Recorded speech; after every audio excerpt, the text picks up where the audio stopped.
Welcome back to Why Blank Lost, or as we call it every time this season, Why Blank Won. That's right. I'm David Bloomberg, and joining me as always is my co-host, Jessica Lewis, who now has 30 seconds to introduce herself, and I will stop her when that time is over. Go! Oh my God. So I assume people listening already know who I am. I'm Jessica Lewis. I was on season 33 of Survivor, and here I am with David Bloomberg, and we do this podcast every week during these seasons of Survivor, and I hope you Stop! return next. Damn it. How'd I do? Okay, continue. I wasn't really timing 30 All seconds. right. Well, this is the big one, right? This is it. Is. This is why Kenzie won and everybody else lost. Yes. Who was left? Yes. And it's also a big one because for the first time in over a month, we don't have to discuss someone getting voted out with an idol in their pocket. Oh my gosh. I know, right? And I don't have to come up with predictions anymore for a Yes. bit. Nope, I'm this sorry. makes Now me you have very to predict happy. season 47 based on the preview clips that Yeah. I mean, No, I'm not. I'm just not going to. I'm just I not going mean, to. everybody's going to predict Asia. So, I you know. know. And so awesome. I'm so like that. Totally unexpected when I Yes. saw that. And then everyone was talking about it in the RHAP community and all over Twitter. So congrats to her. Really incredible. And the fact that you've already done a podcast with her is really quite awesome. Couple. Yep. Yeah. Yep. And I mean, I don't know her nearly as well. I mean, really, other than podcasts, some Mm-hmm. people are good friends with her, and then there's also a patron, Andy, who a well-known patron who is on the cast as well. And then of So course there's just fun. other people. But of course that's next season. And people are wondering, come on, guys, you have like a really long podcast to do. Why are We you have talking so about many that? things to get through. So Yeah. let's focus. Now I know that I had predicted Charlie would win, but I Oh, also wait, said timeout. yes. You predicted he would win when we were down Oh to yeah, like 5. Last week. Okay, Last week. so I know. I I just know. want to remind Okay, the yeah. listeners. Yeah. All right. Yeah. Um, but I also said I wouldn't be surprised if it ended up being Kenzie. And And if you we're gonna give you credit, yes, you picked I Kenzie. might have said Kenzie is gonna be the one that wins. Just Um, saying. yeah. Now, to be fully honest with myself, I had a feeling based on the edit that Kenzie was probably going to win, but I stuck with my prediction that it would be Charlie because I couldn't put together how Kenzie would make her case in Final Tribal Council based on some of the things jurors had said earlier in the game, like with all the Mm-hmm. resume, my move talk. Sure.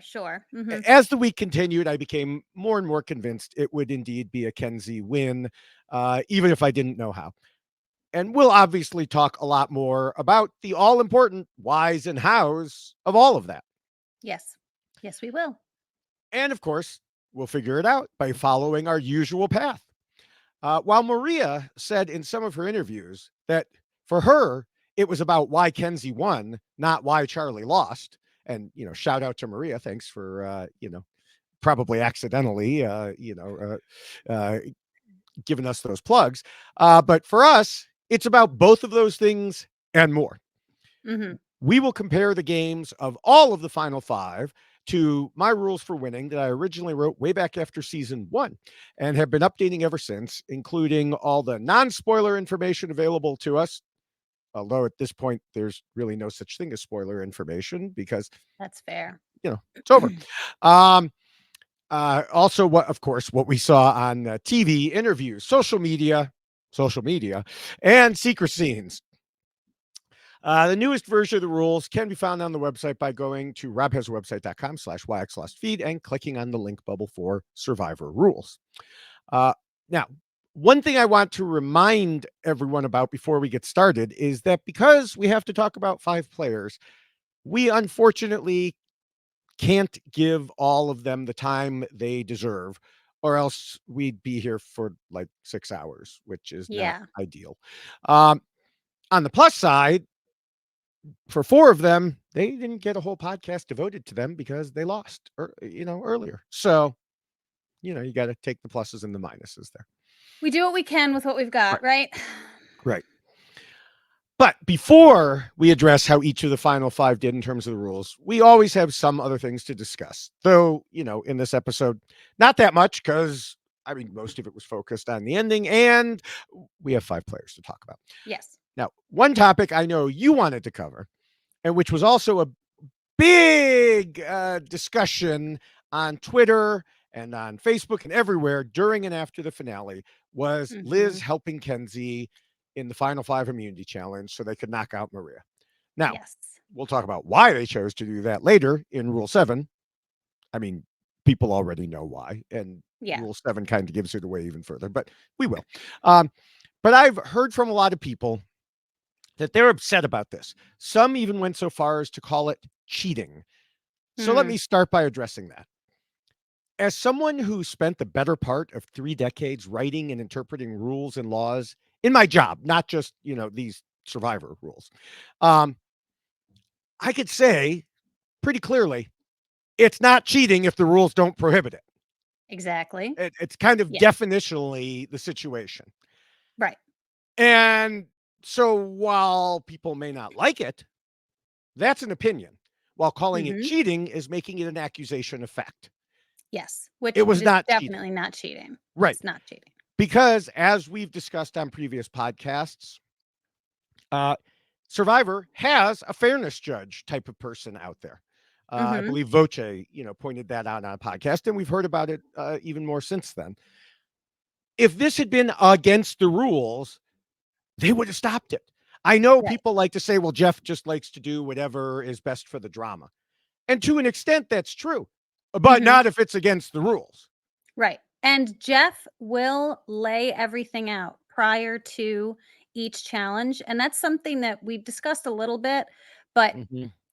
the players are literally brought through the entire challenge start to finish, what is going to happen at each Mhm. phase, what they have to do, so that way they've seen it prior to actually getting to it. And if there is a certain component about what you can and can't do, that's when you're going to be told by Jeff what you can and can't do. So those things are laid out ahead of time. And I believe it was Kenzie that even specified the next challenge. He made sure to tell them beforehand, you Right. can't help each other. Right. So if that is going to be a rule, that's going to be addressed prior to Mhm. 100%. Yeah. Now, you know, I mean, I think that Survivor probably enjoyed this. Survivor production Mm-hmm. probably enjoyed this because it showed. I mean, what is Survivor? Survivor has challenges, but it is not a game of challenges. It is a Mm-hmm. game of strategic and social interaction. This was Yes. a strategic and social move. Yes. And, 100%. so like you said, it wasn't prohibited. Liz didn't do anything with Kenzie's puzzle. It's not like she put pieces in her puzzle. She didn't move the combination lock. She helped her with the clues. Yes, Mm-hmm. she grabbed her plank to count the holes. But again, that was to get a clue, not perform the workings of the challenge itself. Yes. And, we've seen people helping others out, pointing at puzzles, put the piece there, put the piece there. Mhm. Um, and telling someone when a ball was about to drop. I believe Adam did that. Yes. Mhm, he did. Uh, Yes. and so I know some people have said, well, grabbing the plank was different because it could lead to someone grabbing a plank to interfere with another player in the future. No. Because those are two different things. Like you said, yeah, Yes, you no. can't and I will say that that is another component of survivor rules that does exist, that you actually cannot, like, touch another player in a way that's going like, these they you would be shocked at how many things are spelled out in the contract prior to the things that you are agreeing to and what you can and can't do. And you Jeff would never allow someone to get in like, to affect Hmm. someone in that way. Now, we have seen group challenges where people might cut people off or get in their Right, way. Well, that's a different thing. right. And I just wanna say too, one of the things that I heard on Twitter and people saying that they just thought it was unfair. They think it's unfair. So some people called it cheating, some people called it lame, some people Hmm. called it unfair. I just wanna put it out there. Survivor is not fair, okay? It's not. Hi, I'm someone who knows, Yeah, okay? I was I was removed from the game because I picked a rock when I was not someone who was being voted for, and the 2 people who had been being voted for got to stay in the game, even though they were the right. targets of that particular vote. That's not fair. However, I also wanna say that was a decision I made. That was Hmm. a choice I made, and that's what distinguishes this from those moments that you and I complain about in relationship to the Right. Survivor world. Right. When it's production that's coming in and introducing something that affects the player's ability to play the game, I take issue with that. The hourglass, that Mhm. was a huge thing that I take issue with. Right. Introducing the fire making it 4, I have an issue with that. However, when it is a decision that a player is making based upon a strategic game reason, Liz obviously didn't want Maria to win that immunity challenge. So this was helping her as well. And she knew she Right. wasn't going to win. She's not good at puzzles. So Kenzie is. I'm going to help Kenzie. That's just strategic game move that was Liz was making. So Liz Right. should be allowed to make that move. It has nothing to do with being unfair, cheating, nothing. Because Survivor is a game about it is unfair. Yeah. You can give someone your immunity necklace if you want. Someone who didn't earn it, you can Right. hand it over. You can save someone with an immunity idol and send somebody home with 2 votes when the other person has 5, but now they're Mhm. immune. This is what happens in Survivor, and it is all about strategic game moves. People might not like it. People might think, well, that cheapens it a bit that she won. She won with help, yes, and she's acknowledged that she has, Mhm. but it was a decision that Liz made, and it was one that Kenzie said, "Great, she's gonna help Yeah. me. This is Right. awesome." So overall, I think it was a fantastic decision for Liz to make because it was helping her game, and that's why she was doing it. Mhm. It wasn't out of spite, it wasn't out of ill will. She knew, "I can't let Maria win. We can't let Maria win. Right. Done." So I don't see any issue with it. I was actually, like, floored. I thought it was great. It was like she just saw it happening and she did it, and it kept I thought it was fantastic. Yeah. So I don't take any issue with it at all because I know Survivor is not fair. I know Yeah. it's not fair, Yeah. and it shouldn't be fair. It should be a game that allows the players to make decisions for their own end game. Yeah. I mean, there were people in the beginning who said alliances weren't fair. Go Yeah, back to season 1, right. Well, alliances aren't fair. Each person should vote how they want to vote. Yeah, that's not the Well, game, you know. guess what? And Yeah, it's you not know, Survivor. and for people who say, well, this is a slippery slope and it could start no, I'm not worried about the slippery slope Mm-mm. because it's not. There are clear demarcations of what you can do and can't do. Mhm. Liz could help her. She could not have taken the plank and run away to another island on Fiji to hide it from her, so she couldn't win. Right. Right. You know, Yeah. uh, they're two different things. So, all right. Now, besides that, was there anything else you wanted to mention before we move on? I'm sure there was, but we have so much to talk Okay. about. Like my Okay. brain is swirling and spinning with things. That was the one that I was the most interested in speaking about because I really felt it when Right. people were complaining about it. So we'll Yeah. move on and I'm sure I'll address everything else that I need to talk Okay. about. Now there were obviously other things going on, and I'll be, and have already been putting some of them into TikToks at David Bloomberg TV. Um, Before we get to how the final 5 did, we do, of course, need to mention that the rules we're about to discuss come in a shorter and much more colorful version Yes, in they poster do. form. So go to robhaswebsite.com/yxlostfeed, scroll down to the poster, click on it, and order it. Yes. Uh, in addition to the poster, you can get the rules in poster t-shirt form, and you can get them in checklist form, like I'm wearing, although it normally has "why blank lost" on the front. So this is my, you know, special way of wearing it in honor of Kenzie. Um, so again, that's robhaswebsite.com/yxlostfeed for all your poster and shirt needs. I love that. Yes, and to the individual who wanted the signed poster, I also sent that individual a signed photograph of myself Oh, because nice. my marker wasn't as dark as I wanted it to Oh, be on the poster, so I thought, well, this way how come you I'll didn't send both. So, send them a signed photo of me? well, send me some and I will gladly do so. That would be fun. People can have the 2 of us hanging on their wall. It'll just be like the podcast when they watch That's it. right. That's right. It's a great idea. Yeah. Although mine's like a dirty picture of me holding corn, When you said a dirty picture of you, that's not Oh, where I no, thought no, you were okay, no, no. All going. right. I was Let like, me tell you. I was like, I whoa, wait a was minute here. This podcast physically just took a turn. filthy. Physically Yeah, filthy I on don't the know that you're island. helping yourself there. Okay, it's when I was on the island in Muddy, Fiji. muddy. It was a muddy picture. Muddy, and, Muddy, yes. production thought it was a great idea because this is Yes. fair, since we're talking Yeah. about fair. Yeah. Our, here's everyone who's gonna be on Survivor. We're gonna release their pictures, and we were They're just dirty pictures. Yes. oh, it's the worst. So thanks for that. Yeah. Thanks, I appreciate it. So that's Yeah. my Yeah. what are those called? I even forgot. Like, not the They, uh, cast photo, but like I the mean, basically, your official cast photo. Yeah. yeah, it's like Or it's whatever. terrible. We Your all look media awful. photo, Oh whatever. my Yeah. god, we all look Yeah. terrible. Just So, gross. Anyway. all right. Well, as we approached the finale, we had an interesting mix remaining in the final five. Maria was clearly the biggest threat, and the question was whether she could somehow make it through.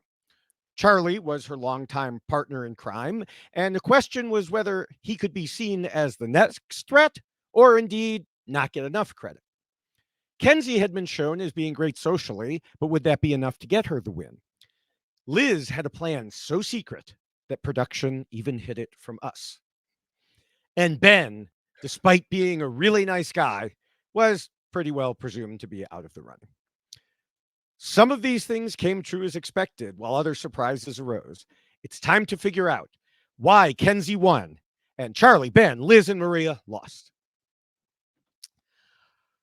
So, guess what? We could We don't finally have to go start back with to Rule 7? yes, exactly. We Oh can my finally start gosh. with rule one, the first and most Yay! important rule, It's which is to scheme and incredible. plot. Now, let me start by addressing the elephant in the room right from the start, because I know there's already been a lot of talk about how the jury didn't necessarily reward the biggest schemer. And we'll, of Mm, course, discuss that as we continue through. But that relates more to dealing with the jury, which will come up mostly in Appendix yes. B. Mhm. But the thing is, you don't have to worry about figuring out the jury if you don't make it to final three. Right. And you make it to final three in large part by scheming and plotting. Scheming and plotting. Yes. So no matter what we eventually land on in terms of the most important aspect for the jury, this rule still reigns supreme overall. Mhm. And one way we can see this is how all of the final four were actually in an alliance so secret that production didn't even show it to us. Yeah. Right? I mean, it was interesting and informative that just a couple tribal councils ago, Jeff was like, "Oh, so you're voting this way, not on alliances?" And everyone's like, "Nope, we don't think alliances come into play." Meanwhile, there was this secret four-person alliance controlling Mhm. everything. Yes. It's almost like they schemed and plotted their way to the end.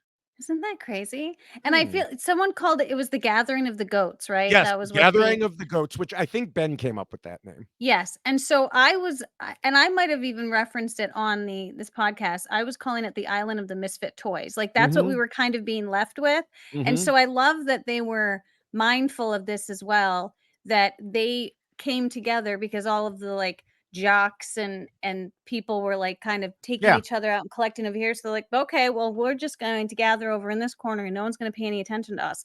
So I think it's great that they saw what was happening, just as we really did as Mhm. viewers, because we saw everyone's taking out the bigger Right, threat, and then they're becoming the next bigger threat, and they're being taken right. out. And so they were mindful enough of this. And the only one who really said, this is what's happening, and I have to make sure to Mhm. maintain where I fall in that line is Charlie. Yeah. Charlie was he was looking at the levels and he was reminding others like who's got to go first, who's got to go next, and who's Mhm. got to go after that. So I think it's great that they were able to structure it in that way. Yeah, and, Kenzie talked in her interviews about the formation of this group. Like you said, they considered themselves at the bottom, they got along well, and they wanted to change their circumstances. So, as she told Mike Bloom, we were able to fly under the radar, work together very closely, and have a good time. We had been together from 7 and on. That's kind of a long time for an alliance to go undetected, which, yeah, it is. Mm, very Um, much. Ben told Mike, you get to the merge, And there's all these people playing super hard only amongst themselves. I was at the bottom. I had Liz from the journey. I knew how people perceived Liz. I loved Liz. I had Charlie from day one. And Kenzie and I just clicked. Nobody took us seriously.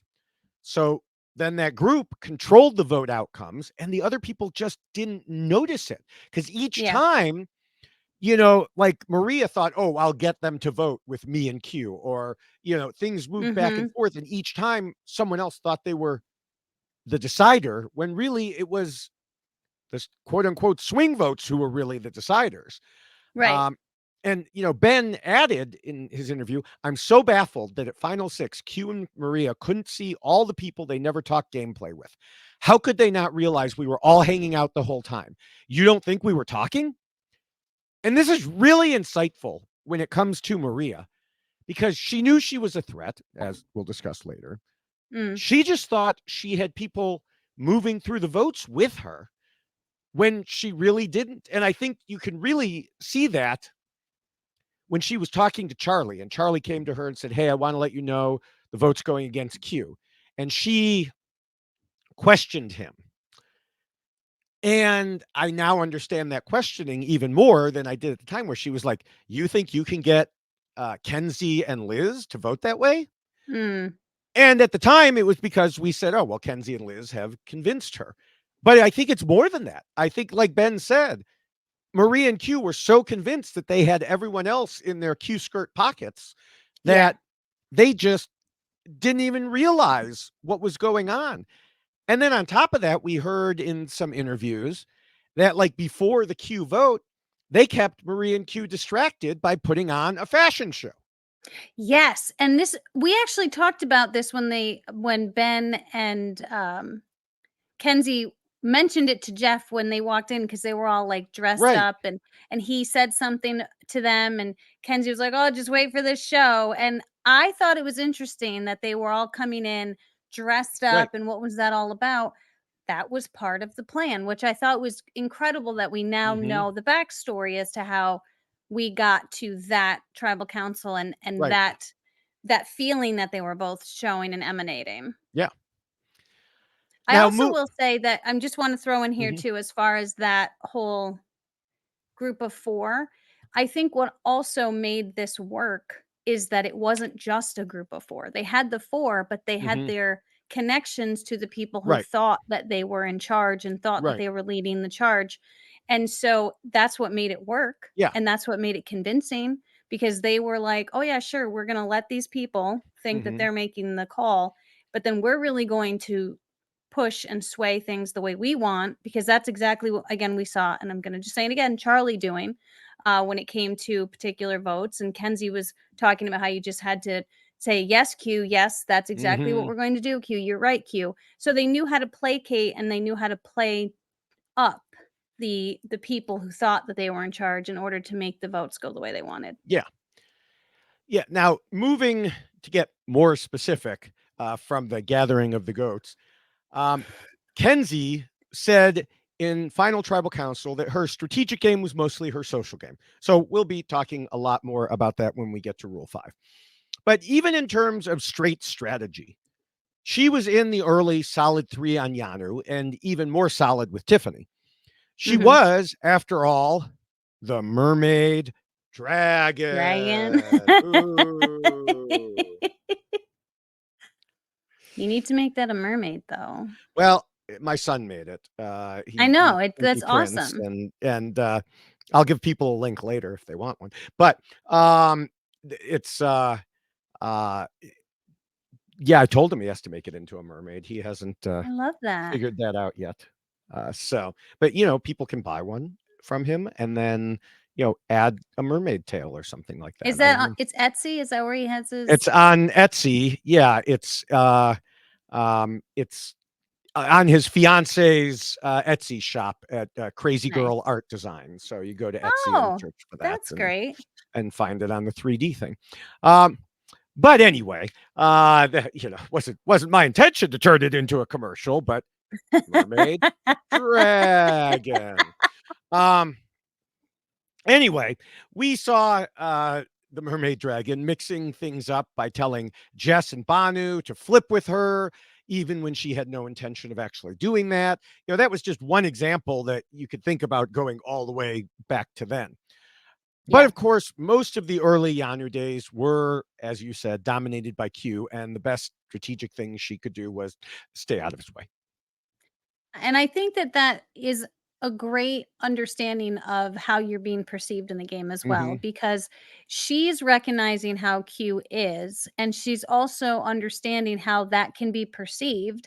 So she doesn't want to necessarily get in his way because it's not going to be to her benefit. And I do think that there is a lot to be said about someone who realizes I need to sit in the back seat and I need to let someone else feel like they're in charge. But that doesn't mean you can't still sway the vote. And that doesn't mean you can't still have an effect on how the game turns out because you're recognizing what's going to work to your benefit. And then also, how long can you let this person kind of be front and center, which then we see what happens with the people who are front and center. They're getting Hmm. voted out once you get to the merge and people are realizing that they're in charge. So it's a balancing act, but I think Kenzie did it very, very well. Yeah. Um, yeah. And then, speaking of balancing, at the merge, she had to lie low. Hmm. Banu had told people she controlled the game. Yeah. But then she started picking up allies. And then, she was blindsided when Tiffany was voted out. And that takes us what we already talked about in terms of the 4-person alliance. Um, Hmm. I wouldn't say she had a lot of specific strategic moves that she could point to, in part because most of what she did were little things that keep you going forward, Right. which is the right way to play. But also because that type of gameplay just wasn't her. Hmm. It was, however, Charlie. And he Hmm. played that type of game from the very beginning when he aligned with Maria as the Malcolm and Denise duo. They worked together on Sega at first and took that into the merge. But even as Charlie stayed close with Maria, he also recognized he had to separate himself. He told Mike Bloom that he realized they saw this game differently in terms of who to work with and the best way to get to the end. As one example, he said Maria was hyped about the 6, and he thought it kind of sucked. And it turned out he was right. That was a hysterical scene in Final Tribal Council when like all the members of the 6 sitting on the jury are like, yeah, this was a Yeah, terrible no, we don't alliance, we don't wanna talk about that. No, no, let's just move on from there. It was like the thing that happened at the party that no one wants. No, Yeah. no, no, no, it's No, not yeah. what happened in Vegas stays in Vegas, Yeah. right? Like, we're not Yeah. talking about that. Yeah. Um, and plus he realized even if the 6 had been a good alliance, he was on the bottom of it because he was brought in as the Tim replacement. He was like Yeah. 6B. Um, Yeah, and and that's something to be mindful of too. Like, right. where do you fall within this alliance? Yes, it's a group of 6, but if you're the 6th one, Yeah. well then, congratulations on being number 6. Yeah, right. Uh, as Ben told Rob, the other players discounted Charlie and said he wouldn't be able to really do anything to the 6, but Charlie knew exactly how to play the top and bottom and swing the power dynamics. Mhm. Now, of course, Maria was not Charlie's only tight alliance. He was in the Dumb and Dumber alliance with Ben from day one, and talked in interviews about how they weren't just friends but strategized together quite a bit, especially after Maria kind of went in on Ben in the secret scene and as she accused him of lying about pretty much everything. Mhm. After that, Charlie said Ben was essentially his other number one. We joked about earlier about how last season there were multiple number ones, and then Mhm. here we are at the end talking about Charlie had 2 number ones, Maria had 2 number ones, Yeah. And I do think that it's interesting that we had Charlie and Maria who were so close and Mhm. playing the game essentially the same way, Yes. but and then also both having that other, number 1 Mhm. on the side in their pocket. And I think that that probably helped Charlie understand much more of the relationship that Maria and Q actually had because that's what he was doing too. And so I just kind of feel like it was just this like understood thing. Like we both got a side piece over here. We're just Mhm. not going to talk about it. Kind of thing. Like I just think it's fascinating that they were both doing that. Pseudo open relationship, okay. Right? Um, Like I won't say anything if you don't say yeah, anything. yeah. Sounds like a whole different type of reality show. I know, it really was, but that's Yeah. not what it was, but, that's what it seemed Survivor, like. Temptation Island. Um, Oh, look at you. Oh, I think you just introduced a new show. yeah, might have to change the name to protect the innocent. Um, yeah. Now, within the first rule, there is a special corollary warning players not to keep their scheming so secret that they can't claim it for credit at the end of the game. Mm, I worried for a while, right up to the finale, based on the scenes that we were being shown, that this would be the case for Charlie. yeah, And it still probably played a role in terms of jurors coming in with that perception and therefore being harder to convince. yeah. But he said in his interviews that as much as we saw him explain the game in Final Tribal Council, he gave even more details than we were shown. Indeed, he told Dalton Ross that while Soda's question did start with what we saw, with her saying, these are my impressions of you, the part we didn't show was her saying, well, actually, you've already proven, me wrong. So just go ahead, Yeah, yeah. in terms of being Maria's sidekick. So at least, that was one person, he clearly convinced three people. Yeah, and he did say that he realized that he needed to separate his game from Maria Mm-hmm. and that he needed to show the jury that he was making these moves.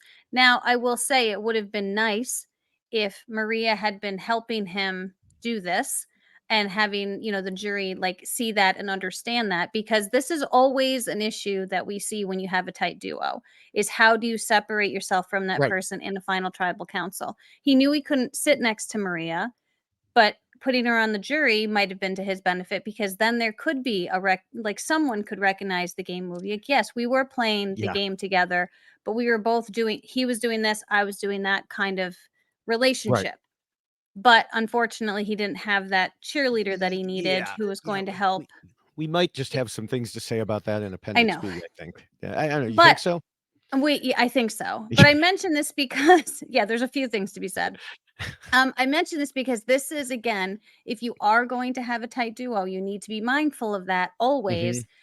When you are in front of a jury, you don't want to be seen as someone who's riding someone's coattails. And Right. I don't think that that's what they thought with Charlie at all. It wasn't he was riding Maria's coattails. It was how much credit is he being Yeah. given for what the two of them were doing together. And because it was so kind of under the radar, the things he was doing aside from working Yeah. with Maria. I don't I don't know that I'd go that far, but I agree it wasn't coattails. It was more like I think they thought he was like Maria's intern. Well, but that's when it's like he wasn't able to show, Right. there's this other side of me, because there's that side piece we were talking about, right? That Right. he's got this other relationship. He has Mm-hmm. the gathering of the goats. Like he has these Right. other things that people didn't see. All they saw was the relationship with Right. Maria. Right. And so this is why it becomes a difficult game to play, because you don't want to have to be in the final tribal going, "Hey, guess what else I did?" Mm-hmm. But I feel like he needed to push that a little bit more because he didn't have anybody pushing it for him. Yeah. Now it's probably, too bad that the jury forbade him from using Taylor Swift lyrics. Because if he had been allowed to, I think he would have said, what if I told you none of it was accidental? And the first night that you saw me, nothing was going to stop me.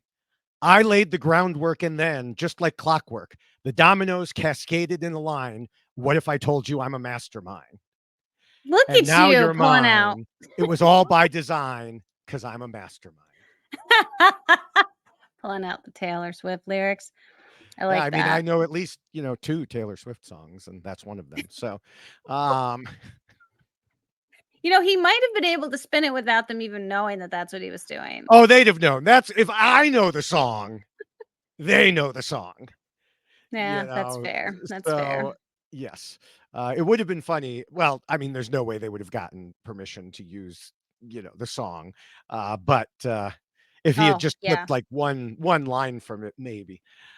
But yeah, I mean, we should, mention some of the details of what his plan was, and you've already gone into these. And we even discussed a lot of it in our Why Venus Lost podcast, because we noted that for most of the last few seasons, we've discussed how players need to precisely time when to take out the big threats. And Mm-hmm. Charlie was doing that. He was going through that exact Yes. process. He set things up. So he had both the lieutenant and the shield and knew when one would go, when the other would go, and it gave him the Mhm. best path to the end. And even managed to switch votes so the people would go in the order that was best for him Right. without those people recognizing that that's what needed to be done for Yeah. Charlie. So Right. a very impressive game move all around, and the way that he was able to structure things without coming across as a cue where he was Hmm. telling people what to do. Right. He was making it a beneficial move for everyone when in actuality it was benefiting him the most. Yes. So the dominoes cascaded in a line. Um, Yes.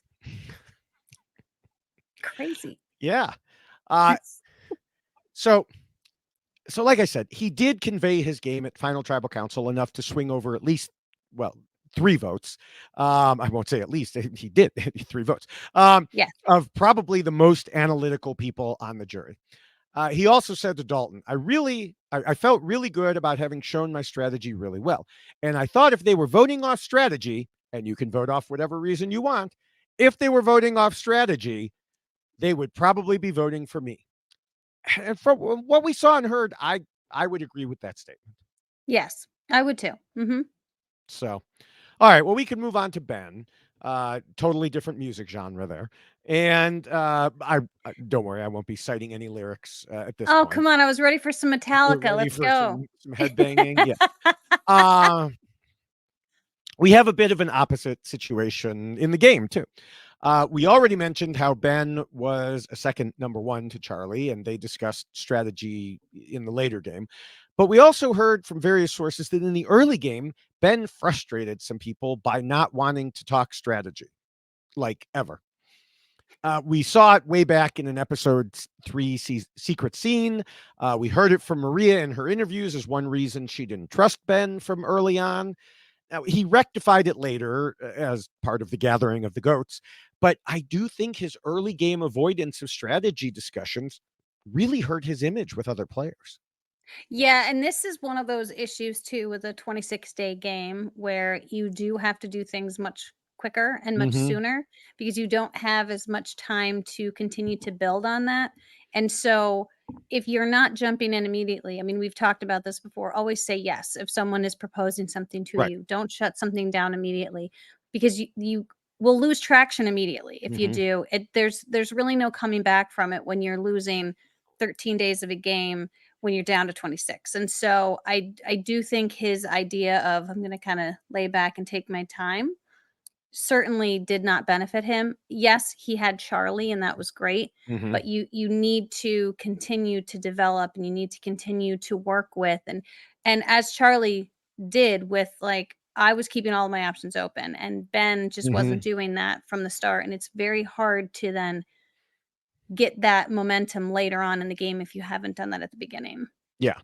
Yeah. For Ben's part, he said in interviews that he did more and it just wasn't shown, and that he knew the power of the swing vote and used that perception of him as a goat to his own advantage.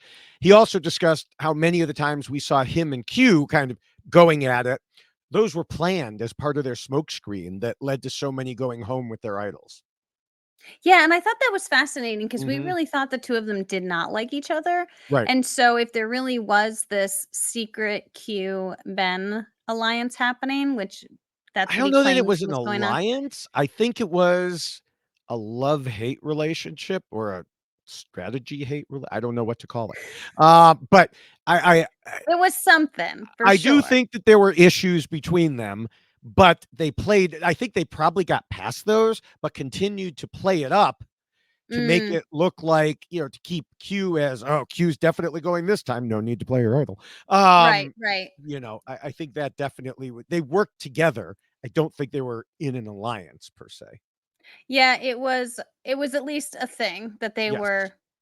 that they were utilizing in order to affect the votes Hmm. that were coming out. So, good for Ben for recognizing that and formulating and continuing that type of relationship and recognizing again, perception becomes reality, right? Right. So if that's what people are seeing, then that's what they're going to believe.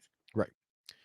Now, moving to Liz, we have an interesting story arc to discuss, and obviously have to talk about her overarching season long plan. Now, I'll Mhm. admit some of this goes into Rule 6 territory because the plan involved ensuring she wasn't seen as a threat. But since it was all scheming and strategy to accomplish that goal, I think this is the more appropriate place to discuss it. So Liz came in with the idea of creating an exaggerated persona of herself. She said in interviews that she knew she couldn't hide big chunks of her life, which is something we've talked about previously with, those who've tried and failed, like Josh in 44. Mhm. And if you come in saying you own a business and you sold others, people are going to assume that you have money. Mhm. Um, so she played that up and made it sound like she had more money than she actually does. And thus, the legend of Millionaire Liz was born, which turned into the legend of rumored billionaire Liz online. Uh, all the way I back. so love this for Yes. her. All the way back at episode 1, I was cringing because she was saying things about having so much money. And Yes. I think this was also when I posted a TikTok about it, and when I first realized Liz followed me on Instagram. Uh, of course, I didn't know it was part of a big overall strategy, and she certainly didn't reveal it, Right. but she did remember, and when she did her interview with Gordon Holmes, she shouted out that TikTok that I made way at the beginning of the season. See those TikToks of yours, they get so much traction and Well, it is funny commentary. because, like, when I met all the players, or however many players in Chicago, some of them, many of them, obviously, knew me from here. Some of them were like, "Oh yeah, I love your videos that you put out," and I don't think they had any idea that we do a podcast. Um, Well, and look then at there were a that. couple of them who had no clue who I was. But It's fine. yeah. Um, which was particularly funny because one of them had interacted with me on Instagram with some of the videos. But there's a Mm, lot of names. I know that. sure. I Yes. believe me. I know that Yes. when I meet people and they're like, "Oh yeah, we met," and I'm like, I'll have to take your Where? word for it. I mean, Yeah, almost right. everyone I knew. So if I Right. did meet someone there and you said hello to me, I probably remembered you. Sometimes it just takes a little kick in the, to jolt my memory. Uh, Sure. but anyway, um, as getting back to Liz, as the days went by, she she uh, just kept on going with her whole story. After being medevaced, Randon told Rob that Liz was playing a very smart game, and with her lifestyles of the rich and famous comments, nobody viewed her as a threat, adding that people were sleeping on Liz and she's a very intelligent and strategic player. Mm. Yeah, and I think it's interesting because I think it was, Steven Fishback that was talking about how he's kind of dreamed of this Hmm. moment for someone in a final 3 to Me this grand too. reveal. Me Yeah, too. that like, "Hey, by the way, like, everything I told you wasn't true. Yeah. Haha, this is what it really is." And I'm curious. Acting. Yes, I'm curious to see, like, what their reaction would have been. Would they Yeah. have been as impressed as Liz thought that they were all going to be? That this wasn't actually who she was, that she was this person, and that she utilized this to have her threat level be minimized and allow her to stay in the game longer. It would have been a really incredible thing to see in a Yeah. final tribal council. I have thoughts, but I want to finish first because pretending to be rich wasn't the only part of her plan. Mhm. We saw her avoid looking for idols, not overtly being schemy, things She like was that. sleeping when they were Right. all looking for Yeah. idols. Yeah. And that, she told Mike Bloom, everything I did was really intentional. I Mhm. intentionally was bragging, so you would think I was a little strange. I intentionally Mhm. got rid of Tevin very early. She added to Dalton Ross that it was similar to Gabler, making a move really quick and then kind of going under the radar. The Mhm. Lizigator. Lizigate. I don't know. Liz again. Let's not do that to Yeah. Liz. Alizgator. There we go. The Alizgator. Um, uh, and she continued to Mike Bloom that she noticed, in addition to wanting to make a move early, she noticed Tevin and Hunter were the ones, um, acting as the main communicators to other players, which somewhat cut her out of the loop. So she also wanted that to end, which was also a contributing factor to her move. Now, the final piece to her plan was, as you said, getting to final tribal council and being like, ha ha. Uh, Mhm. and so she was going to explain how she used that fake story to get them to take her to that point without her name ever being written down. And then she would have told them the truth, which is she's a single mom supporting 3 households. A lot of her family is still in poverty. And then you ask the question, would it have worked? Obviously, it's impossible to say. We don't have a choose your Sure. own adventure Sure. book to see, which Right, direction it would right. have gone. Mhm. We often wish we did. Um, we know that Q and Maria said they voted for Kenzie in large part or fully because of her answer to the question about what she'd do with the money. And yeah, we'll get to that in Appendix B. But so Liz could have stepped into that role if that decision wasn't also influenced by other factors, consciously or subconsciously. Sure. And while a couple jurors told her when she got to Ponderosa that they weren't planning to listen to anything she had to say if she had made it to the end, well, that still left 6 others who might have. It's Yeah, risky. and to say you're not going to listen, you can't really say that either because you don't know. I mean, based on what Ben said in his interviews, I think there were some who weren't interested in listening. And Oh, and I'm so, not saying that they're not, but yeah. it is one of like you have an opportunity to talk, and I Oh, don't right. know if people would be swayed or not. Yeah. I mean, they're not going Um, to literally plug their ears and go la, la, la, right, and la, la. So it's I possible didn't they think could. that that's what they meant, but Yeah. it is I can understand not Hmm. wanting to hear someone when they come in to tribal council, but also you don't have to completely just say, "Well, we weren't gonna listen to anything you were gonna say anyway." I mean, Yeah. it's like that's just um, anyway, I'll move Uh, yes. Yes. Um, we know. Uh, on. now, Yeah. the whole thing about this move is it's a huge risk because so many players have their minds made up before final tribal councils, like Yes. someone saying, we're Mhm. not going to listen to you. Yeah. But we did see at least some of this jury who seemed willing to change their minds. Yeah, Again, didn't 5 of them say that they changed their right, minds? right. Yeah. Again, we'll never know. And to make Mhm. matters worse, while she was doing confessionals throughout the season about her plan, production chose not to show any of that to us. I guess they must have figured since she didn't make it to the end to give that big reveal, they didn't have to show the strategy side of things. And I really feel like we lost out on a lot of entertainment because of that decision. People Yes. were saying before release the Ben edit. I want release the Liz edit.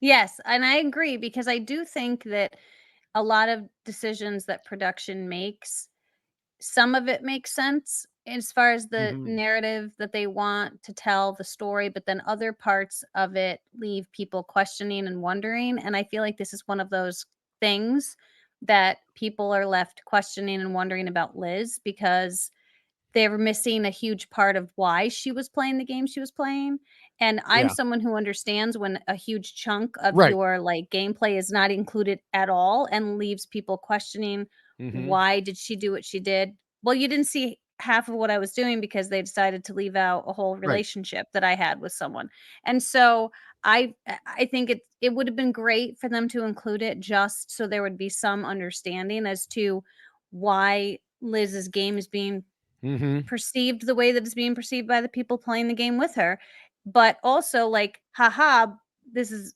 why I'm doing it." There's an Right. explanation for it as Yeah, well. that would have been very nice. Instead, and the worst part is I don't think it left people questioning. I think it left a certain segment of viewers hating.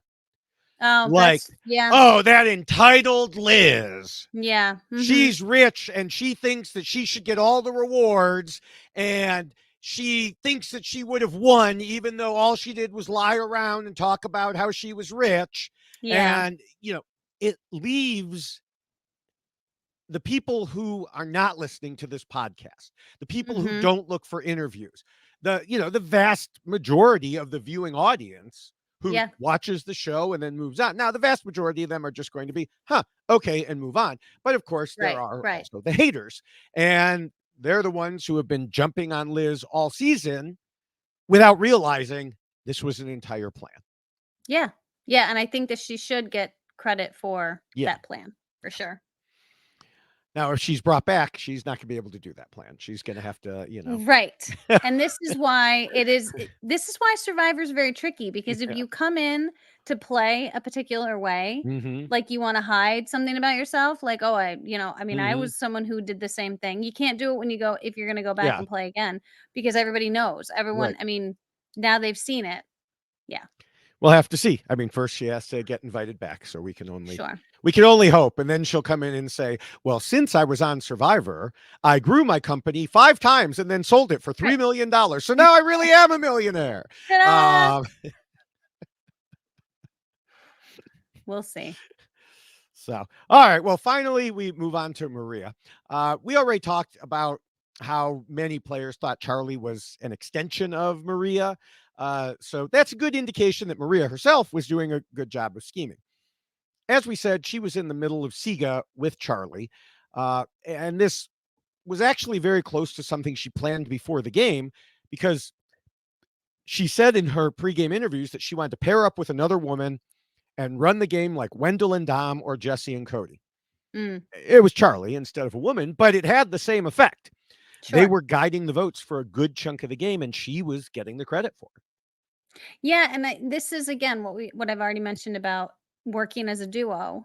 Who's going to get the credit for it? Mm-hmm. And Wendell and Dom, that's a perfect analogy and thing that we saw when they were in the final tribal council Right. together, and who's going to get credit for all of Yeah. these moves because they're working so closely together. And and I think that it was good that both Maria and Charlie recognized that at some point they're going to have to go their separate ways. And Mm-hmm. at some point they're going to have to turn on each other. And it's a matter of who's going to do that first Right. and who's going to get to remove the other one from the game, because they knew that they couldn't sit next to each other because of Yeah. the game they were playing together. Right. Right. Now, Maria, in addition to that, did even more as she reached out and lifted Q from the survivor gutter, making him essentially, as we mentioned, her second number one. Hmm. This was a huge move for her game. It gave her even more control, at least for a while. The problem was something that we talked about earlier with, hearing from Ben and the gathering of the goats, which was that Maria and Q kind of missed the forest for the trees. They missed the strategizing of the others around them because they were so sure that they were in control.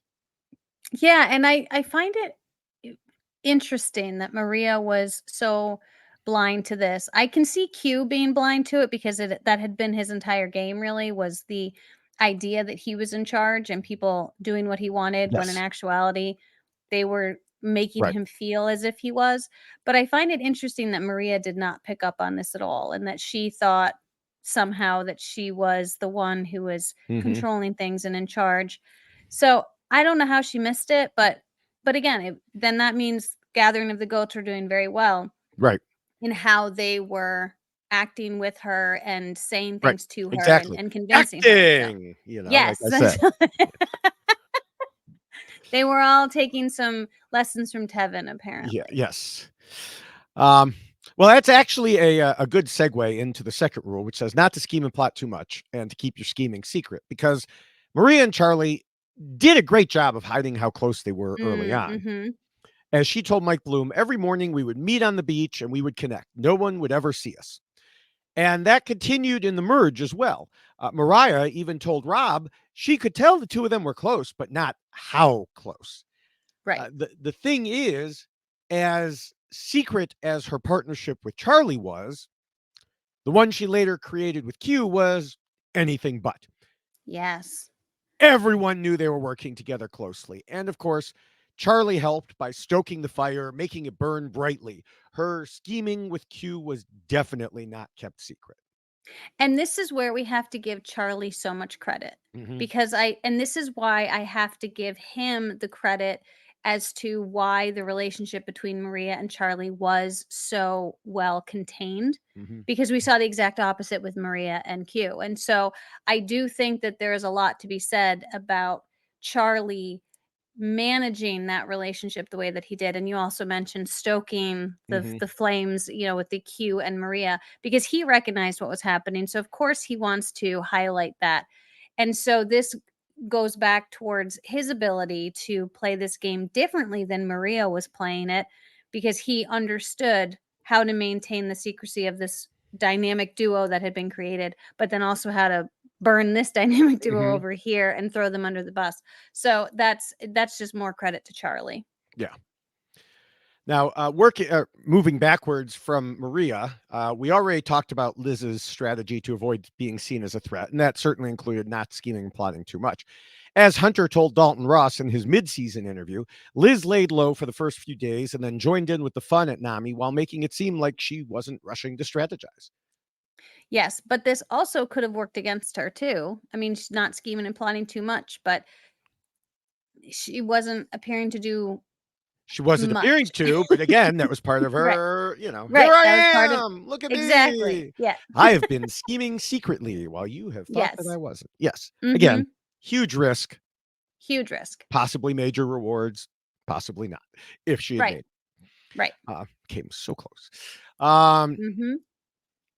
Now, we already talked about Charlie in relationship to Maria, but he and Ben also kept a lid on how close they were. As Ben told Dalton Ross, we downplayed our friendship to a lot of people. I don't think Maria knew how close Charlie and I were. I don't think Q knew. And that ended up, really helping both of them. And it, Mhm. again, it goes back to what Ben was saying, and we've talked about a couple times now that Q and Maria just thought that they had everything on lock, and they didn't see the relationships of the other people. Yes. Mhm. Agreed. So finally, we get back to Kenzie. At the merge, she took some specific actions to avoid being seen as a schemer, thanks to Banu spreading that story earlier.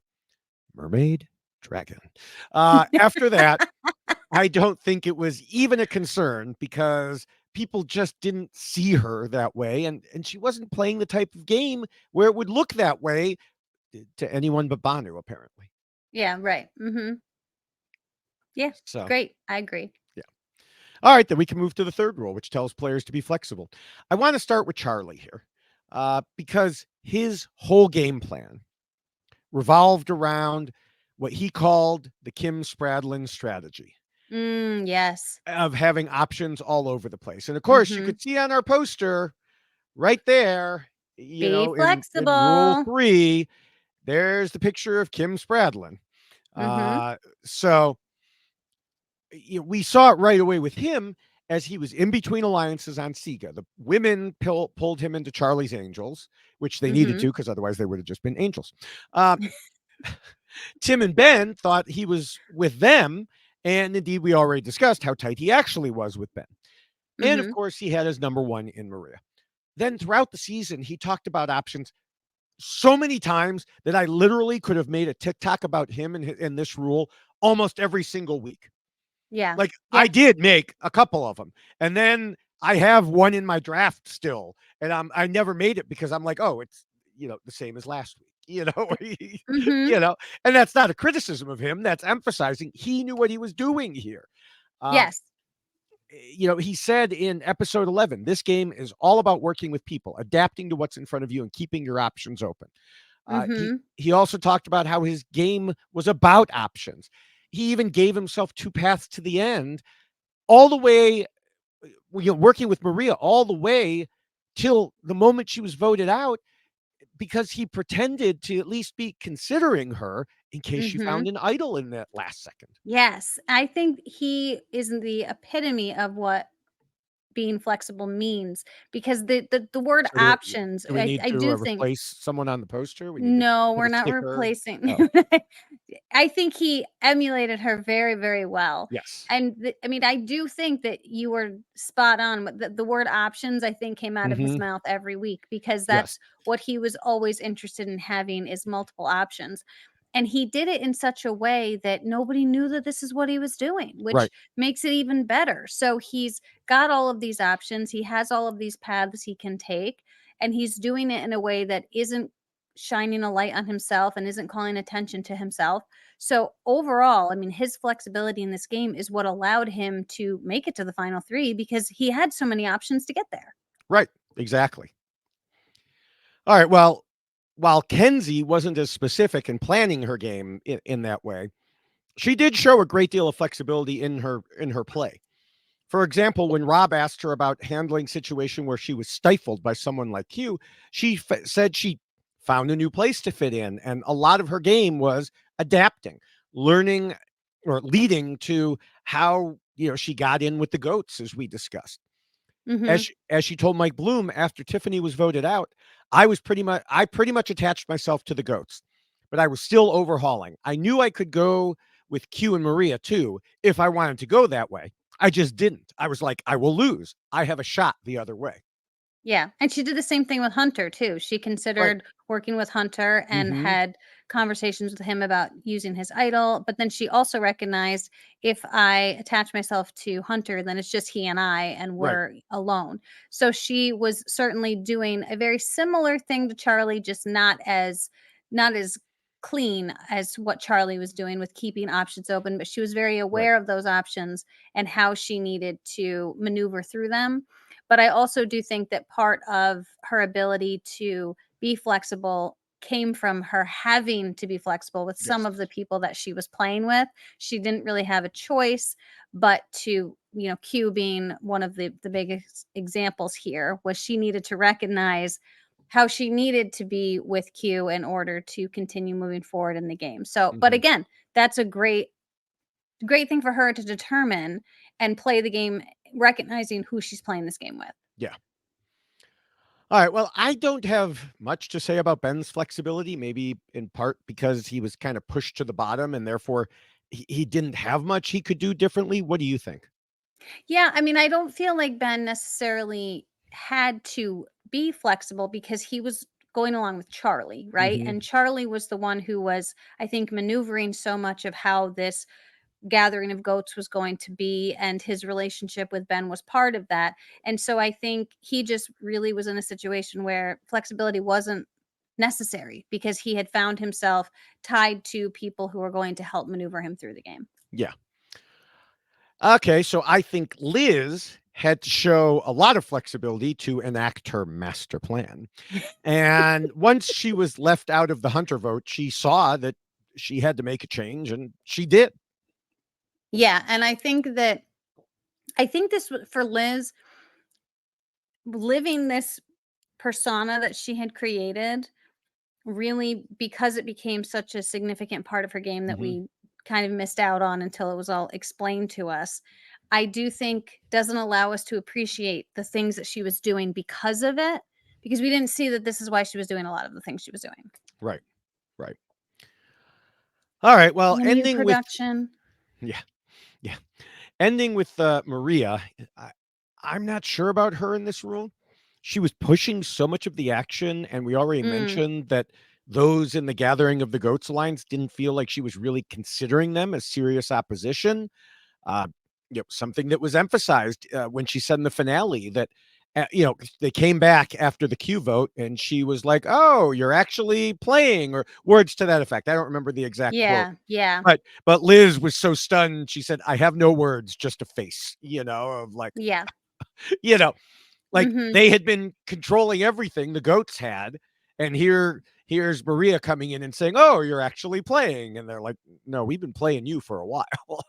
Yes, and so she didn't think she had to be flexible Right. because she was in a position where, again, and I feel like I just Hmm. have to keep giving credit to Charlie, because Charlie was the one kind of maneuvering through all of these Right. things, and she thought that they were just leading the charge, but in actuality, he was the one that was making all of these things possible based upon the other relationships that he had created and the other options that he had Hmm. provided to them. And so I don't think that she felt that she needed to be flexible, even though at the beginning they really were the swing votes, right? They were at Yeah. before the merge, they were making these decisions. Right. So I guess you could determine that or see that as Hmm. flexible because they had to make the decision what's the That's best true. path for them to take.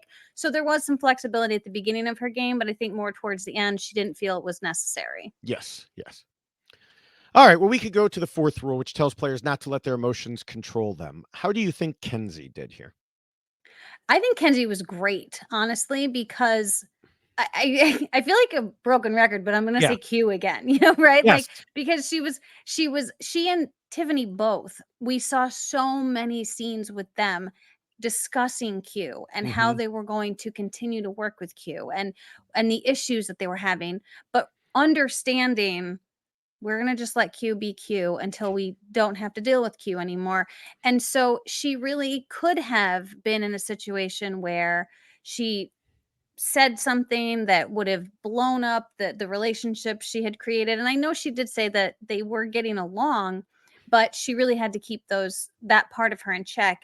And when it got into after the merge, it was even that much more necessary that she did not allow her feelings in relationship to Q and the things he was doing get in the way of the game that she was playing. And so I do think that she managed to keep her emotions in check and really dealt with people the way that they needed to be dealt with on their emotional Mhm. level as opposed to her emotional level. And so I think that speaks volumes, I think, to the work that she does because she's interacting with people so often that she's understanding how she needs to interact with each person individually. Yeah, that's a really good point. I hadn't thought of it that way.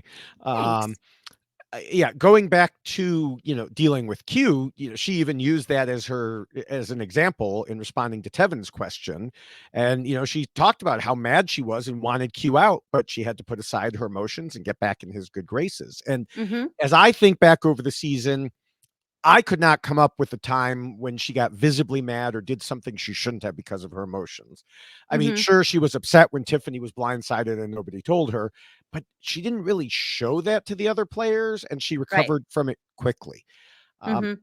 and then, like you said, it came to dealing with other people. She was a rock for Yes. everyone else. We'll talk about Absolutely. her overall social game in the next rule, but we heard that we saw that she helped Ben, and we heard she helped other people through rough times, which Mhm. of course meant being emotionally steady herself. Yeah. All right, so moving along, how do you think Charlie did here? Charlie, I think, also did a great job because he was interacting with so many people and having to maintain relationships between so many people that I don't think he ever was playing an emotional game. I think his game was strategic options. I need to determine what's my best course of action to get where I need to go. And so I really don't think he had any problems at all. And I mean, I'm gonna jump ahead a little bit, but he could have gotten really emotional towards the end there if he really Yes, wanted yeah, to. yeah. But he also maintained his composure in that lovely after show. So I'm Yes, gonna give him a lot of credit yeah, for maintaining his composure the way that he yeah. did. Yeah, I agree. I think much like Kenzie, he kept his emotions very controlled, probably more so. Ben told Mike Bloom, Charlie's such a diplomatic person. He never lost Mm, his cool. yeah. Um, I, I've seen some people saying Charlie controlled himself too much and wasn't as warm as Kenzie. And from the TV show, I get that. But Yeah. everything we've heard from other players indicate he was warm, funny, all those different things. And again, we'll get to that more in the next rule, but it addresses the question of whether he controlled his emotions too much. Now, that said, I do think there was one important time where that might have been the case, but we'll get to that in Appendix B, which is kind of a hint as to when I think that might have been. Okay. So until then, let's move to Ben. And what are your thoughts on him here? Oh my gosh. Ben said he cried more than anyone has probably ever cried when they played Survivor. And I think that he was someone who came into this game not realizing the emotional toll that it was going to take on him. Now, do I think that that necessarily affected the way that he played the game? I don't think that it did. I think it affected how other people needed to play with him Hmm. because he was having so many emotional responses to parts of this game. And so he was kind of like an interesting mix where he was overcome with emotion and being aided by other people to kind of keep him in Hmm. check. So he was lucky to have people around him that were so willing to do that and then bring him back to the space that he needed to be in. But I don't think that the emotional component took over his game plays necessarily. Yeah, I mean, that's the same thing I was going to say. And again, we can use as an example him secretly working with Q when so many of the others thought they hated each Mhm. other. Right. And even amping up that appearance so the target would buy it even more. Mhm. Yeah.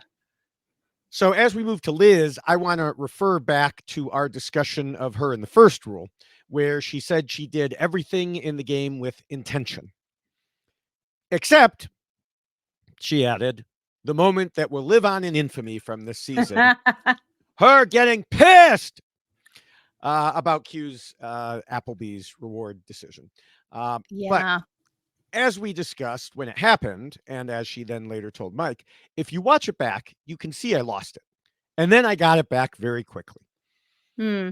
I think it actually garnered me some respect. Maybe not with everyone, but especially with the final four. I think with Venus and maybe even a little of Tiff because she blew up on Q2. And so people said, you know what, Liz? I've been wanting to do that to Q for days. I've been suppressing my anger around him, and you just let her rip. And isn't that remarkable in a game for $1 million that you are not afraid to express yourself? And then And she's then, like, because I'm a billionaire, so who right, cares? right. And then she continued. And I think because I was willing to talk about it and say, oh my gosh, I've never done that before, I think it helped me gain some respect. Now, I want to add, I wouldn't exactly recommend this in general to players. This No. is not a David Bloomberg rules approved, thing here. Uh, but showing some emotion in a very stressful situation can help humanize yourself. Um, Yeah. I also wonder if it ended up helping the others bond more in openly discussing the targeting of Maria, because after Maria did a poor job of handling her pizza reward decision, the others, talked about that without, hiding it or keeping it inside. If Yeah. Liz hadn't kind of broken the ice on letting emotions out previously, maybe they would have held it inside instead. But again, like I said, I'm not adding it to the rule and advising others to do it. This was Yeah. very situation specific. Yeah. These food reward things, they can make people do crazy, crazy things. So you just never know with those. I caution future survivor players, make those decisions wisely. Yeah. Yeah. Yeah. Now, of course, I do want to add that moment did not define Liz in this rule. At other points in the game, she recognized it was a battle between her mind and her heart. And she was another person, running theme here, who really wanted Q gone, but realized that they needed to put that aside and keep him around. Q is like the test for everybody in this rule. Like, He really was. can you Like, deal with Q? yes. Yeah, plus minus. And I think it's fascinating. And I know I'm just going to mention this. It probably has nothing to do with this particular rule, but like the amount of people in the exit press that were talking about Q winning in the end. I was like, Yeah. this is the question that I think so many of us had. Like, could Hmm. he have pulled it off? Knowing what he had done and the Yeah. world in which he had created, but it was almost like this is Q's world and we're all living in it. Yeah. And so it was like if he had made it to the final three, it would have been a really interesting argument for him to make. Yeah. Yeah. Now, one other thing that I want to mention for Liz in this rule is that on the show and on Twitter and even in Chicago when she was talking to fans, Liz mentioned her own ego numerous times. Mm. She recognizes it. She uses it humorously, which I think, as someone who has a sign that says, David, you're right, in the background of every podcast. So I may know a little bit about this. Yeah, you might. Um, but the thing is, in the game, someone who knows that about themselves, they can adjust accordingly in the game. Yeah, and I think that that's always good to recognize about yourself, knowing who you are and what Hmm. you're bringing into the game, and then knowing how it will be perceived and knowing how to present it to people. So it's good for her that she came in mindful of that, and then that was how she presented herself to the individuals that were playing the game with her. Yeah. All right. Well, moving to Maria, we know at the end when she knew her game was over, she got choked up talking in tribal council about her kids and their impressions of her and everything. But other than that, what did you think of her in terms of this rule? I don't think that she really had any issues here either. I mean, it again, it all depends on your place in the game. And she Hmm. found herself in a great place because she had Charlie at the beginning and she still had Charlie at the end. And she felt like she was in control and making the decisions. And so I don't think that she was ever in a position where this became an issue for her at all. Yeah. I think Jeff said it well on his podcast that Maria kept her emotions very contained. And Yes. I feel that's a good word because sometimes it seemed like they would come bursting out, but she locked them down. Uh, Mm-hmm. Yeah. Even when Liz teamed up with Kenzie against her in what would be her last immunity challenge, she had a moment where she walked a few feet away, and you could see by the look on her face, she was like seething. But Yes. she recovered so quickly, Yeah. way faster than I would have. Oh, Um, yeah. I had to just been like, Mhm. um, this was a situation where she knew they just did something out of the ordinary to essentially end her game. Mhm. It would have been perfectly understandable if she had her own "I'm pissed" moment. But, Right. instead she calmly responded to Jeff's question about the situation because she knew that while her game was probably over, there was still that sliver of a chance, and she had to kind of keep hope alive. Yeah, and that's what you have to do. You just always have to hope that there's something else more for you, and you can't lose it in that Yeah. moment. You just can't. Now, more generally speaking, I think it's worth noting that the others called Maria the survivor assassin because she'd pick a target and go after them. And she kept her emotions out of it and focused on the job at hand, like any good assassin. I mean, not that Mhm. there's really such a thing as a quote unquote good assassin, but you know what I mean. Just like the dirty pictures that I was Yes, talking about. yes, There's always yes. another, Another meaning. explanation. Yes, Yes. yes. All right. Well, we can move on to the fifth rule, which reminds players they need to pretend to be nice and play the social game. And of course, this is where Kenzie's light was the brightest. Uh, Yes. and, she expected it to be the major part of her game going in, as she noted that to be a hairstylist and business owner, you have to be socially savvy. I Mhm. mentioned in our pregame podcast that we could look at Jam Jam for that. And here we are with another hairstylist business owner winner. I know, and we talked about that, if that was Yes. gonna be, like, a thing, if that was gonna be, like, something people considered, Well, and if it wasn't before, it certainly should be now. I yes. mean, people should go in and say, "I'm not a hairstylist, I'm a lawyer." I know. Turn yourself into a lawyer now Yeah. instead, that'll be great.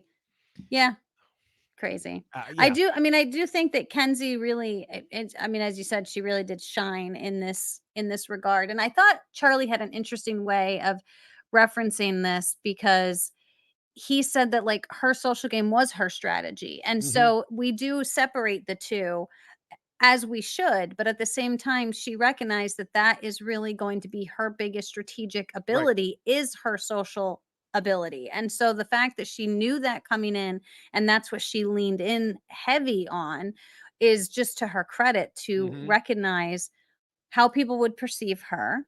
And she did say in her pregame press that she wanted to like play up being dumb and just be very social. And she used those opportunities to learn as much about everybody that she was with.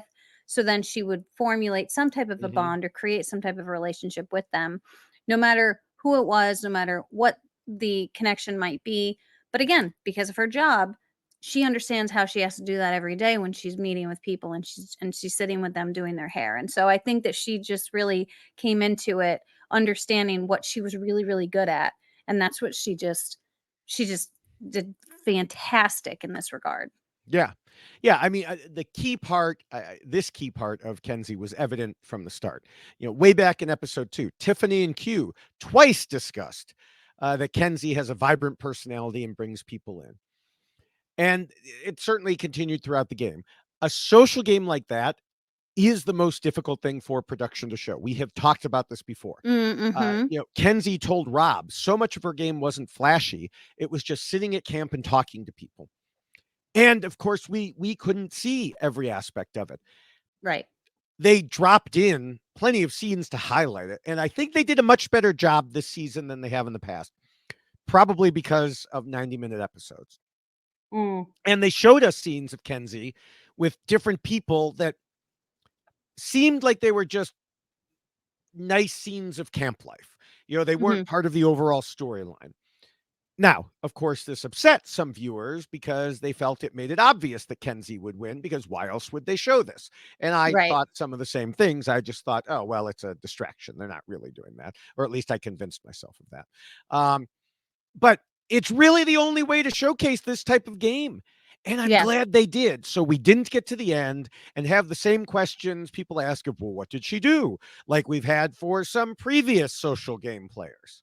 Right. Yeah, and I think that it is she's right, and it is the hardest part to Hmm. actually show on TV because it's not flashy and it's not Right.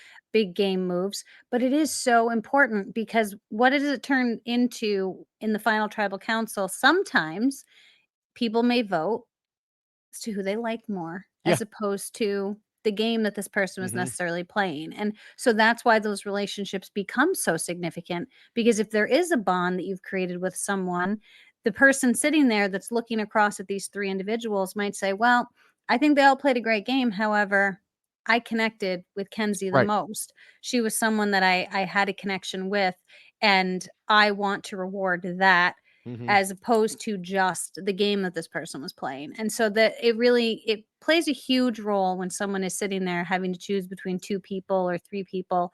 Who is it they like more? Right. That's literally what it can boil down to. Right. Yeah, in addition to what we saw, Kenzie further explained her game in Final Tribal Council and then in interviews.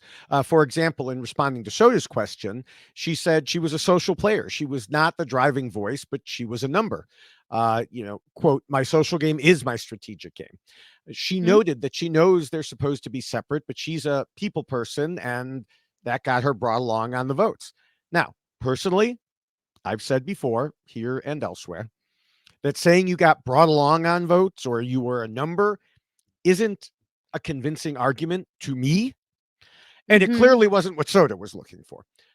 But for Kenzie, it was more of a descriptive part of her overall game. And then Right. she further talked about having the one on one moments with all of the jurors and expanded on that more in post game interviews. For example, she told Mike Bloom, I really am just a people person. And there's so much time out there that all there is to do is talk sometimes. And I really do build bonds so quickly. Sometimes I'm just doing someone's hair for 30 minutes and I have to make them feel special and included. And I Right. love getting to know people. She added to Dalton Ross, I really did work hard at connecting with everyone as hard as I could, especially post merge. I wanted to build bridges with everybody. I think my strategy was just to be authentically myself and hope that that showed through to the jury. Now, in that Mhm. interview, she also specifically mentioned how she spent a lot of time getting to know Maria. And while it certainly wasn't as much time or as well as Charlie, quote, at the end of the day, you never know what people are going to vote for or what speaks to them. Hmm. Yes. Yes. Hmm. Um, Hmm. yeah, I think that's key not only for Maria but for some others too. The more time you spend with someone, the better you get to know them. The more likely you are to form those connections you were talking about. Presuming, of course, that you enjoy their company, which was obviously the case Sure. with Q. There are some people, the more time you spend with them, the more you want to vote them out. But that's just a That's fair too. whole different thing. Yeah, and I will say that her argument about being brought along on the vote, I feel like it that can be perceived badly, but it can also be done in a different way, Hmm. right? You can be brought along on a vote just because people are like, "Oh, well, they'll do whatever we tell them to do. It doesn't matter." So that's kind of Right. being brought along. But I feel like she was also actively engaged in the Right. discussions about those votes.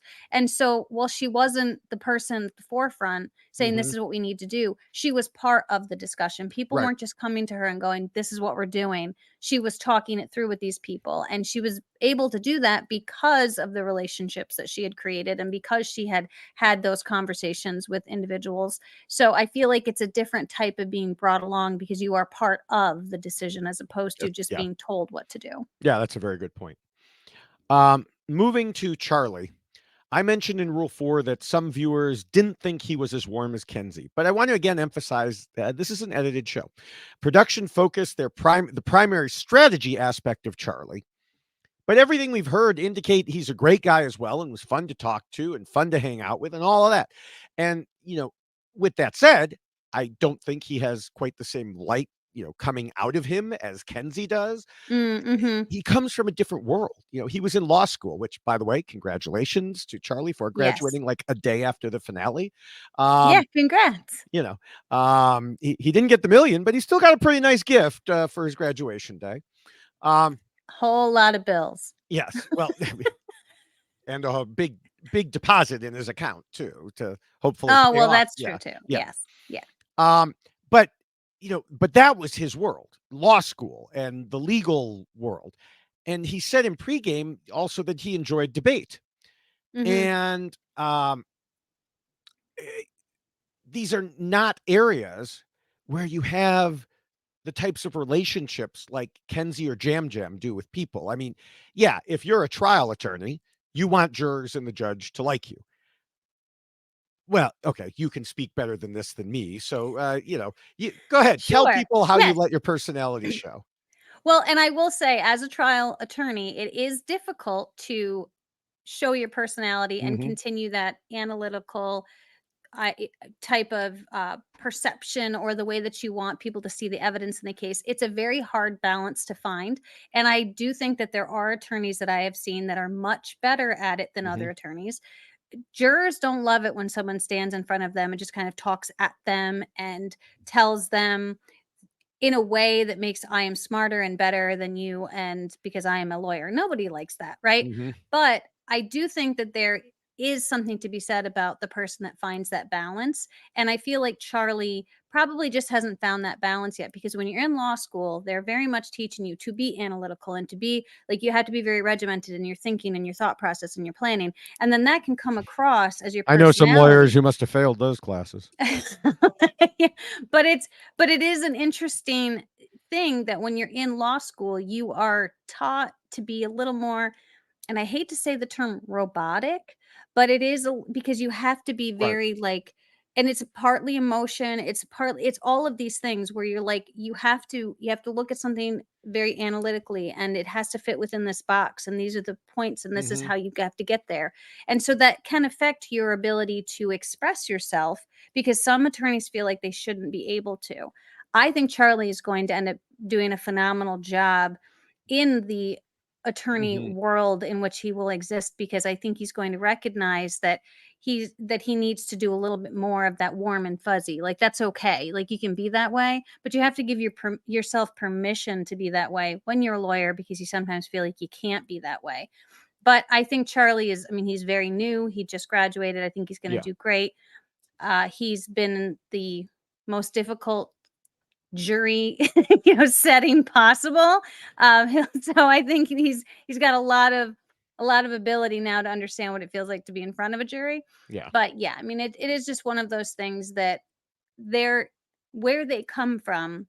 Kenzie versus Charlie, I Hmm. think it has a huge effect on how you are around the people that you are around, because of what you're doing with your career, with your Right. life, where you're at. So I Right. can understand how he didn't exude that part of himself the same way, because he's been kind of in this structured environment, Hmm. going to law school for so many years at that point. Yeah. Yeah. I agree. I'll have one more thing to say about that related once we get to Appendix B. But speaking of different types of personalities, we go to Ben next.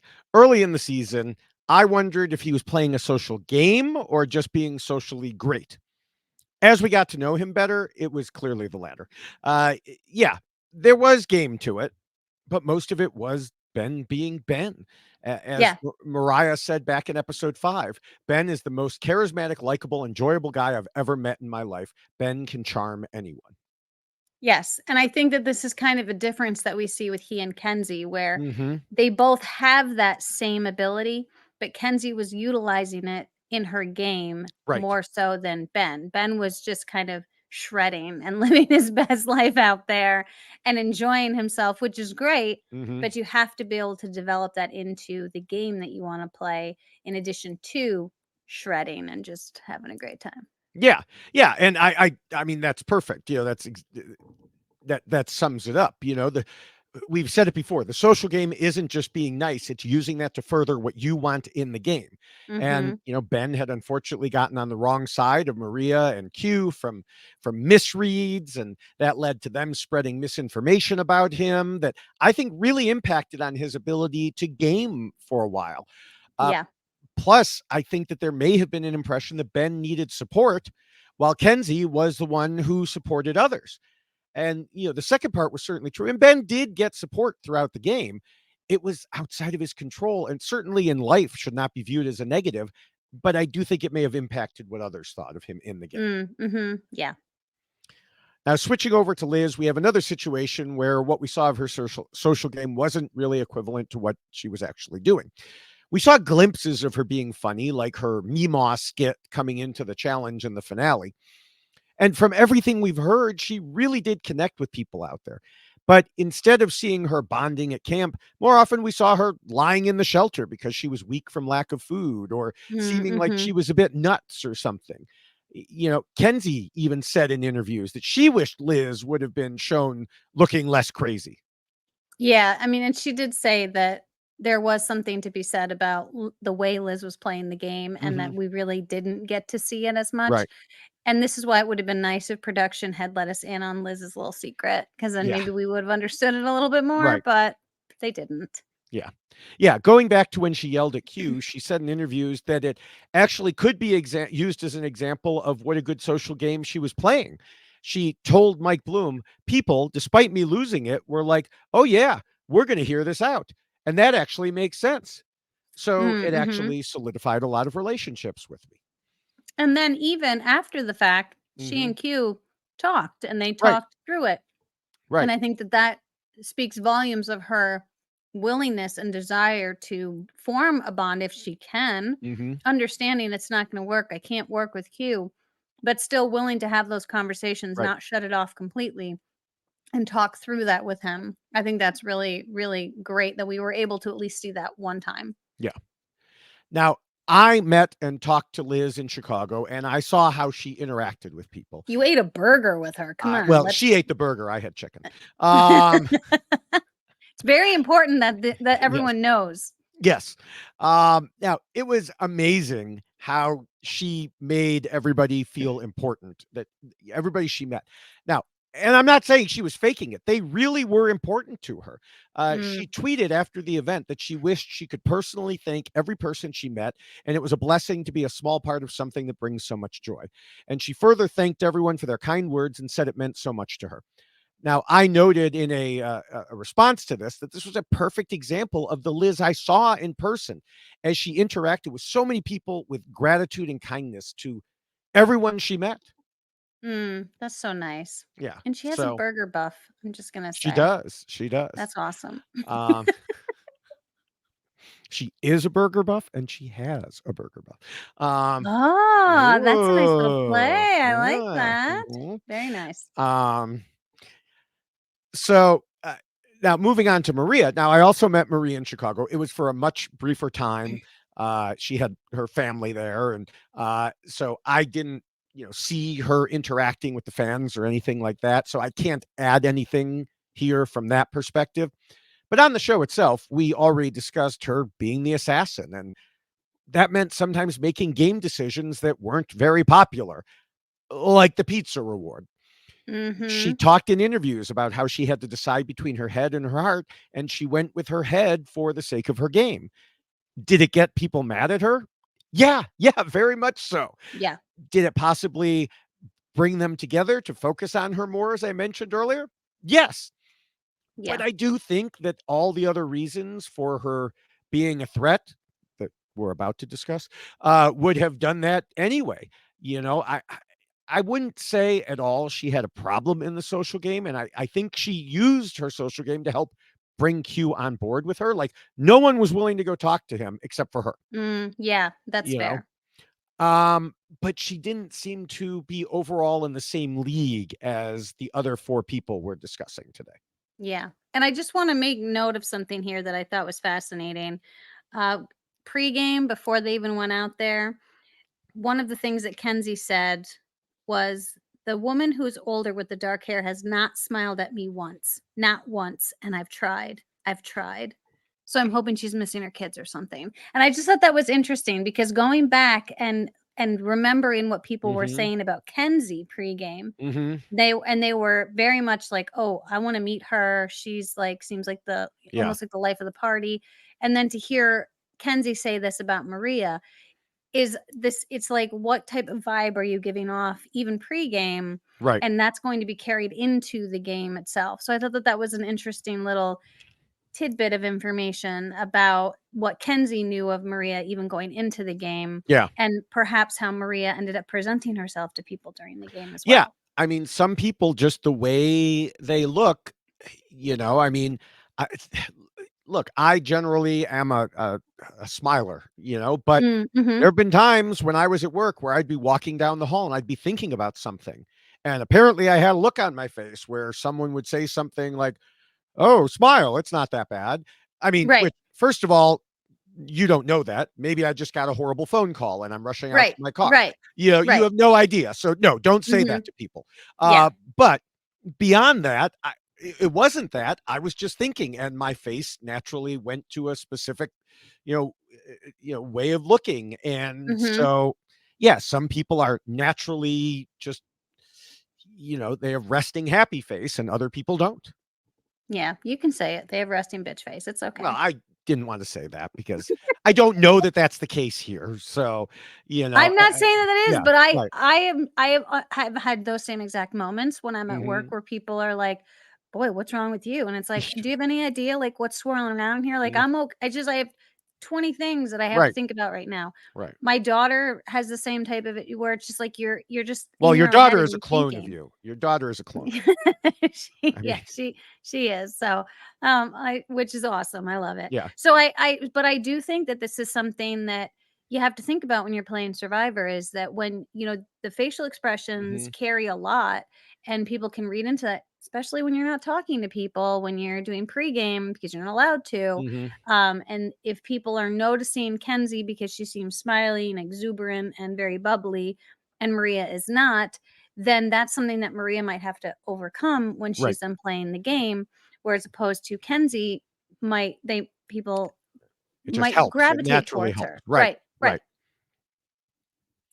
All right. Well, the sixth rule warns against being too much of a threat. Who should we start with on this one? Oh, yeah, Maria. Hmm. Uh, Yeah, ta-da. she was acknowledged by everyone to be the biggest threat in the game. Mhm, We could go through some quotes and thoughts from other players over the past few weeks, much like I've done with the past couple episodes. Kenzie told Liz, Maria is the kingpin. Kenzie also said Maria has the best story, the best moves. Liz at Reward said Maria is the biggest threat. Kenzie added, she's so good at everything. She could even make fire too. She's unstoppable. Then mhm. Maria won immunity again, leading Kenzie to say, Maria is the biggest threat out here. Ben said at the reward, Maria's the whole package. Multiple immunities, decimated people's gameplay, played an epic game of deception, Mm, and so on. And the thing is, while the players could see this for themselves, we talked earlier about how Charlie was helping to boost it. mhm. In episode 11, he kind of fed Maria's ego by congratulating her on the Tiffany move, both making her feel good, but also noting to us that it's good for the double edged part of the sword, making her Yes. more of a target. And he Mhm. said he wanted Maria to have sole credit for the Tiffany vote because he wanted someone he could sell as the biggest threat. And, then he added to Kenzie and Venus just to make doubly sure that Maria and Q are the tightest pair. Yeah.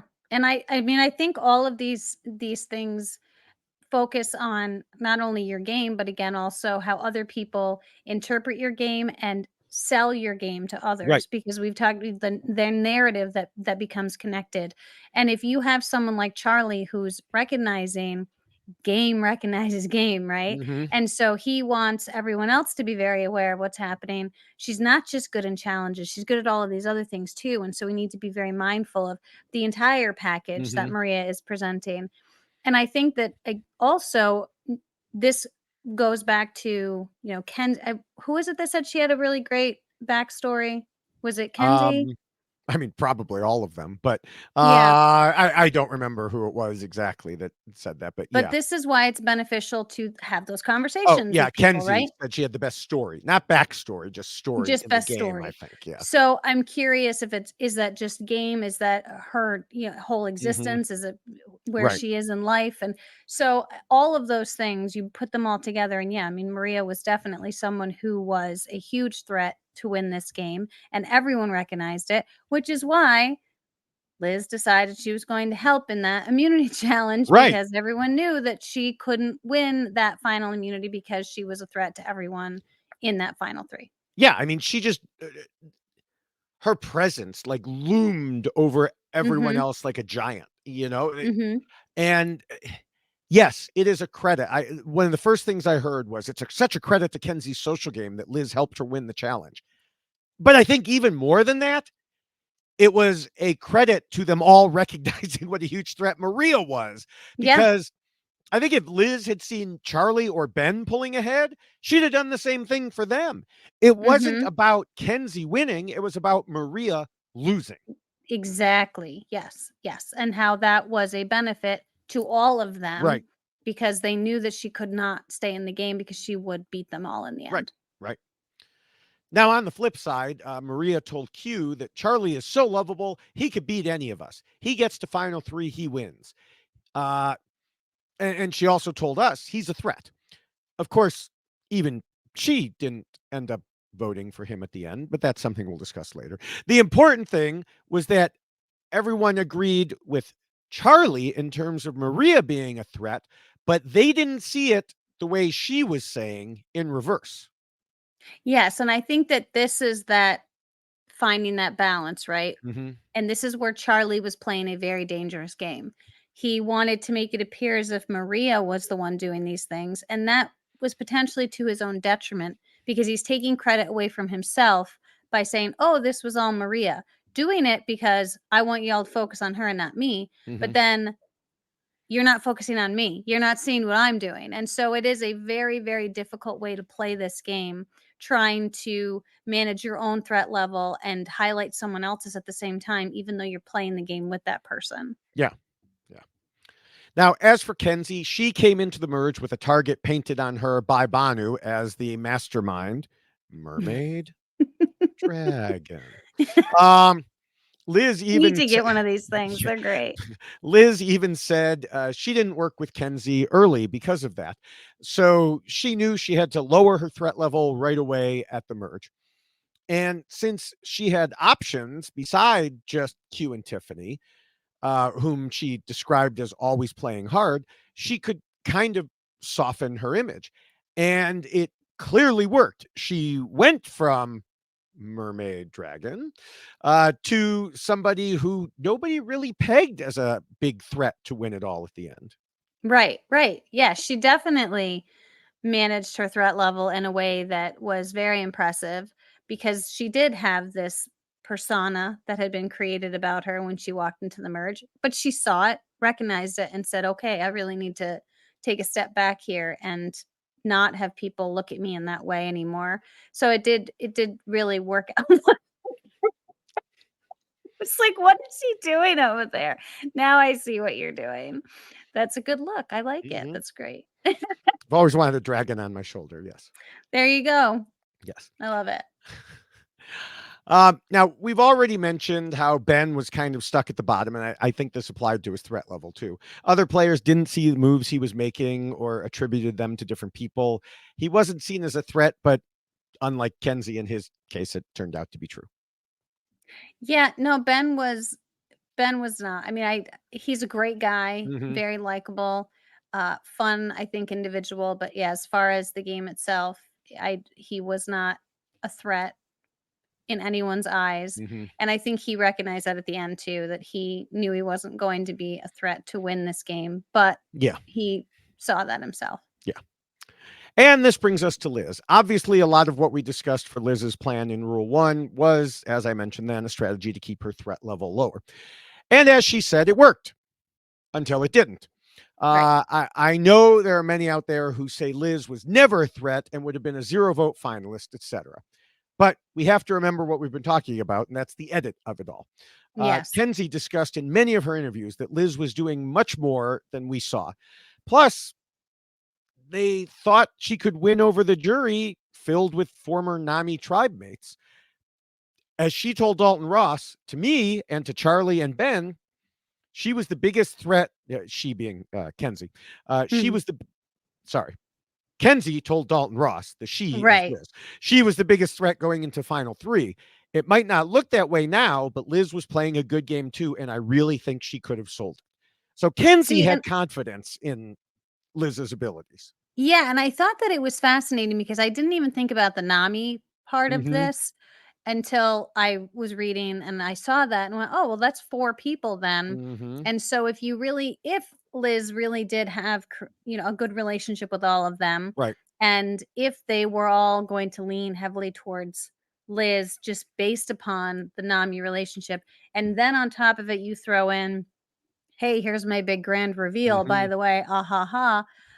I mean, it would have been very fascinating to watch for sure, to Yes. see how that would have all come together because as viewers, we were all very confused when she said, "I would have wiped the floor with Mhm. all of you." But I we don't know. We just don't know how that would have affected everyone sitting there. And would the Nami have been leaning towards her? Would that additional Mhm. moment send them over the top? I don't know, but it would have been a Right. fascinating thing to watch. Right. All right. Well, we could go to rule 7, which covers idols, advantages, and game mechanics. And hallelujah, we didn't have to worry about idols. But as far as advantages, if we remember all the way back to the pre-merge, Maria had an extra vote, and she burned it apparently unnecessarily by voting twice. When by vote count that wasn't needed. Right. Except that the point of doing so, it was not about the vote count. It was about getting rid of something that might put a target on her. And considering the way the game went post merge, with everybody who had an idol getting targeted, yeah, getting rid of your extra vote sure seems like a smart move. Yeah, I don't disagree. I mean, this is one of those things we've seen throughout so many seasons now. Excuse me, but when you have something and people Hmm. know that you have it, you're better off to just not have it, get rid of it. Right. So yes, kudos to her for deciding that and doing that. Yeah. Now, the other topic we need to talk about in this rule is the game mechanic of fire making. Oh, Yeah. Back in the preview podcast, I mentioned that Liz had one of the worst hot takes possible, as she said she loved Final Four fire making. she did. And I added, it would be ironic if she got knocked out that way. Yeah. So here we are, having watched the irony. And of course, I predicted that outcome back in the Why Venus Lost podcast, where I noted that the week prior, we saw twice that she couldn't get a fire started. And twice over the previous 2 weeks, we'd seen fire reflected in her glasses, much like we saw with Carson when people Mhm. pegged it as a reason he would go out and fire. Now, I do find it somewhat hard to believe that the editors used the same trick again after so many people caught on the first time. But one, I guess they got attached to it, and two, what I think of as so many people and what they think of as so many people are probably two very different things. Um, Yeah. you And know, they do like to repeat stuff. yeah. So now, an interesting thing about Liz going in fire making is that she has said she likes it because a big threat still has a chance to make fire and get to the end instead of just being voted out. Now, this sounds good in theory, but like so many other changes Jeff has made to the game, it just ends up pushing back the vote to get the big Yeah. threats out sooner. And we saw it. 5. Yeah, we saw it when they switched from a final 2 to a final 3. Oh, okay, you vote people out one time sooner. And Right. then adding fire making. And Liz did the exact thing. Yeah. She went out of her way, as we've already discussed, to ensure Maria, the biggest threat in the game, didn't Mhm. win Final Five immunity, so they could knock her out before that point. So Yeah. Liz likes it because someone like Maria could save herself, but she made sure Maria couldn't get there. Yeah. Yeah. No, Uh, I it is this and I'm not gonna kvetch about the fire making as much as I normally do because I already have, but I really do feel like this is one of those situations where the production is affecting the player's ability to just mhm, play the game. I know that the player who wins has to make the decision who's gonna make fire, who they're taking with them, and so there is still a component of the decision-making process for the player. However, this game is about social relationships mhm, and what we have seen prior to fire making come into play was how significant and important those social relationships are in order to get to a final 2 right. or a final 3. And you still have a player having to make a decision who they're going to take with them, and those decisions are based on social abilities, Mhm, that the relationship they've created, the game that they've played with them, whether or not they could beat them in a final 2 or a final 3. And now it's, well, can this person make fire? And that becomes an extra layer. And it does take away all of the work that has potentially been done by this person to get to this point by then adding the fire to it to allow that threat a mhm, chance to get to the final 3, even though people might come together and vote them out yeah, yeah. otherwise. Yeah, and I suppose if we look at Liz's logic for liking fire making, it might well have been that the other three could have just voted her out at that point if forced fire Right. making didn't exist. So this did give her a chance, from that standpoint. We can't say Mhm. for sure, but it seems like at least two of the three would have wanted to, and I don't think the other one would have, pushed it enough to force a tie. But Right. so from that standpoint, it gave her a chance. Sure. It's just, you know, still it's fire making, and We it's don't like it. yeah. Now, continuing with fire making, it has been suggested that Charlie should have gone to Ben and said, "Put me in fire," instead of putting Kenzie in.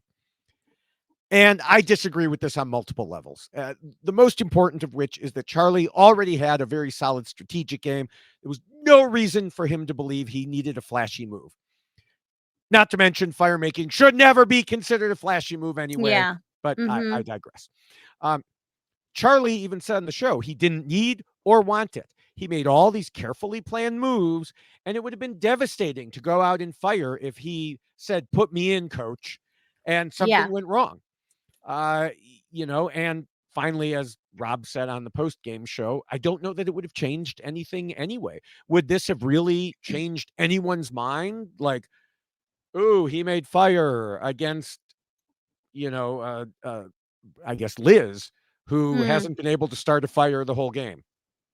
Yeah, and I think that this goes back to it shouldn't be considered a big game move if Hmm. you're making fire, and if Charlie really truly does believe that he has made enough moves in the game, Right, then that is not going to be a determining factor in anything. I mean, we've right. we've talked about a very particular circumstance and situation where you have to put yourself in fire because, oh, I don't know, you were on some island elsewhere and came back into the game. Like, Yes. we've discussed how Hmm. it might become a necessity there, but overall, it shouldn't be a deciding factor as far as if you think that you've done enough in the game itself, it shouldn't come down to a Right, fire. right. All right. Well, we could go to Appendix A, which is going to be short this time. It's about the players keeping their end goals in mind when voting, and we talk about voting out the weak, then the strong, then the weak, then the strong. And of course, this is the end game. The remaining players needed to take out the strong. And Mm-hmm. we've spent almost 2 hours talking about how they did. First the strongest in Maria, then Liz, and so there really isn't much more to talk about in Appendix A. I agree. But there's plenty to talk about in Appendix B, Yes, there like is. a lot. And it's the jury phase and final tribal council. Now, Charlie had been thinking about it for a while, saying at one point a week or two ago, "You're thinking about who are you putting in the jury? Who are you leaving in the game to work with you? And at this point in the game, who am I going to sit next to at the end and have the jury judge me against? Everything has consequences." Mm-hmm. And he was certainly right. Ideally, you want to sit next to two people who won't get any votes.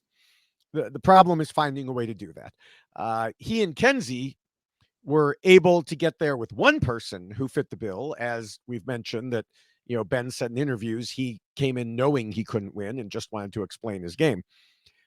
But then the question was how to get the jury votes against the other person. Mm. A big part of that is figuring out what the jury wants and giving it to them. But I think the problem here was it was so difficult to tell what this jury wanted. The game is over. I'm still not sure what some of the people on this jury wanted. Yeah, I mean, I feel like this group in particular was full of a lot of very big personalities, which is understandable. You're going Mhm. to be on a TV show. I mean, There's other than probably going Q, he's not a big personality. right, yeah. That there's a lot of big personalities sitting Mhm. there, and I am curious if there was a lot of people who were not bitter. I don't want to call them bitter because I don't think they were bitter, but I think a lot of Although them other had jurors called some of the jurors bitter. and So, I yeah. can understand, Mhm. but I mean, that term feels a I little know. aggressive, Yes. I don't but I don't like that term either, yeah, usually. but there's So, something to be said about well, we'll get to that. we'll get I there. know Yeah. we'll get there, Yeah. but I Yeah. feel like when someone is sitting in that position they are looking at the other person's game, and there is something that's happening inside of you going, well, but I played this game too, and I would love an opportunity to explain what I did, and I've seen what you've been doing your entire game. Mhm. And it can be a little frustrating when there's that competing narrative where, like, Oh, you yeah. want to be able to say, well, this is what I know to be and this is what I've seen, Mhm. and then that person over there is trying to tell you, no, no, this is what it really was. And I feel like there was too much of the, like, prove me wrong kind of Yes. thing happening, and I don't necessarily appreciate that approach, just because you come from different places. Like, Mhm. you haven't played the whole game together.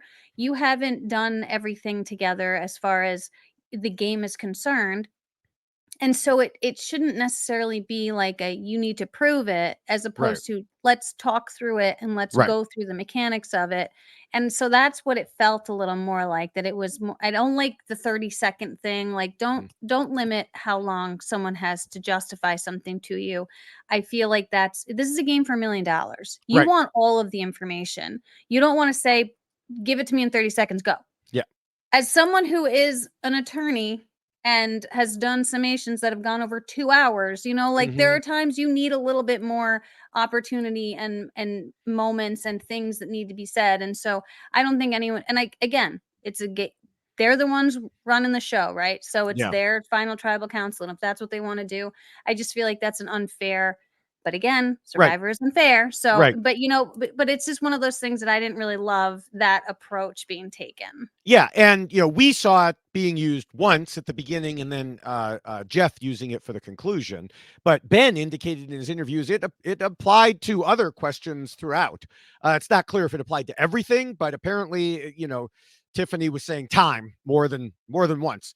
Mm, If you play a complicated game, you can't so easily explain it in 30 right. seconds. And it really hurts the players, I think, who had the long-term plans. Like, sure, Mhm. I could say, I blindsided you. Okay, that took less than 30 seconds, but Right, it can hinder a player trying to describe a complex game of making small moves throughout the entire season to put themselves in the right position. And I'm glad you right, used your own example of a summation, because I was thinking the same thing of when I used to testify in cases, and no one said to me, David, here's a question, answer it in 30 seconds or you're done. right.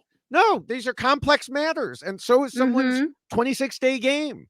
Yeah, yeah, and there Uh, are times that you need to have those moments to really, I gotta start over here to get over here. right. Like, so trust me, like, I'm gonna, and the Hell, other we thing do it too on the about, podcast.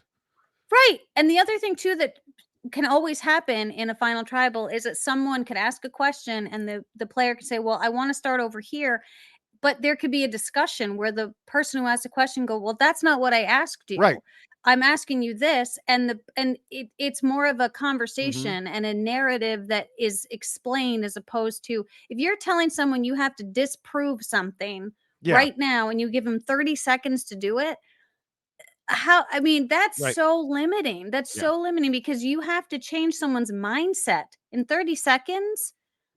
That's a lot. Yeah. That's a huge ask, and that's a lot of pressure, and so I just feel like it would have been better if it had just kind of flowed a little bit more Hmm. and been more of a conversation, as opposed to that type of approach. Yeah, and this jury questioning was definitely handled different from the recent ones we've seen. On social media, it's been laid out that each player got a question, and there could also be follow ups from other people's questions. So it was not the open forum like we've seen recently, but also not as strict as it was in the early days, where one person gets a question, stands up, sits down. Yes, Um, and I will say that I that was what we ended up doing, and I didn't mhm. love that so much, because it's better to be able to, like, kind of, I'd like to I'd like to play Follow off up. of what that Yeah, person just said. Right, like, I have right. a question about the answer that you just gave. I like that Yeah. kind of discussion more so than Hmm. what we saw on this particular I season. I do like what they did in some way here, because and I suspect they did it because there have been people saying over the past couple of seasons that, like, a few personalities dominated the conversation and no Oh, one else sure. said anything. And Right. so this at least gives, even though we didn't see them all, it at least gives every juror a chance to say, this is my question. Yes. And I appreciate that. And I like the combination where it should be, here's my question, and Hmm. then other people can say they can Yes, respond to it, just they can respond to the answer. Right. without the Yeah. clock. Yes. Um, Now, going back to what I was saying before about not understanding what uh, a lot of the jurors wanted, sometimes we'll get a clue out of what used to be the full jury speaks videos online, but they turned into mini clips on the show. Uh, Mm, they were not terribly helpful this time. Some were about Ben, and well, we talked about how he wasn't going to win, so those didn't matter. Others were too generic. And then there were those like Venus saying Kenzie was liked by everyone, but Venus wanted to hear what moves she made. Quote, you have to have played the game to earn my vote. But then we never get the follow up of what specifically convinced Venus that right. that took place. We have to Yeah. kind of guess, okay, what did Mhm. that mean? Um, Now, I mentioned that some of the jury speaks were about Ben, and it didn't really matter. And going on top of that, Ben said in his interviews that, and I think I mentioned this earlier, that some of the jury didn't even give him a real opportunity to explain his game. He tried Mm, to tell them, but they weren't willing to listen. right. And again, this is a real risk when it comes to waiting until final tribal council to explain everything. And it could have been a problem for Liz if her plan had worked. Unfortunately, since we know it came down to a choice of Kenzie or Charlie, we're going to spend the rest of our time in this appendix talking about those two as well. So Mhm. sorry to pour salt on the wound there, Ben. Um, Sorry, Ben. we still like you.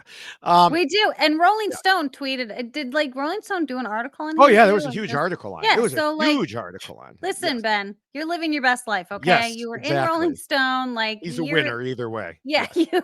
yeah, that's like I think someone And like Ben's dream, so. yes, and he loved the poster t-shirt. He told me that. So,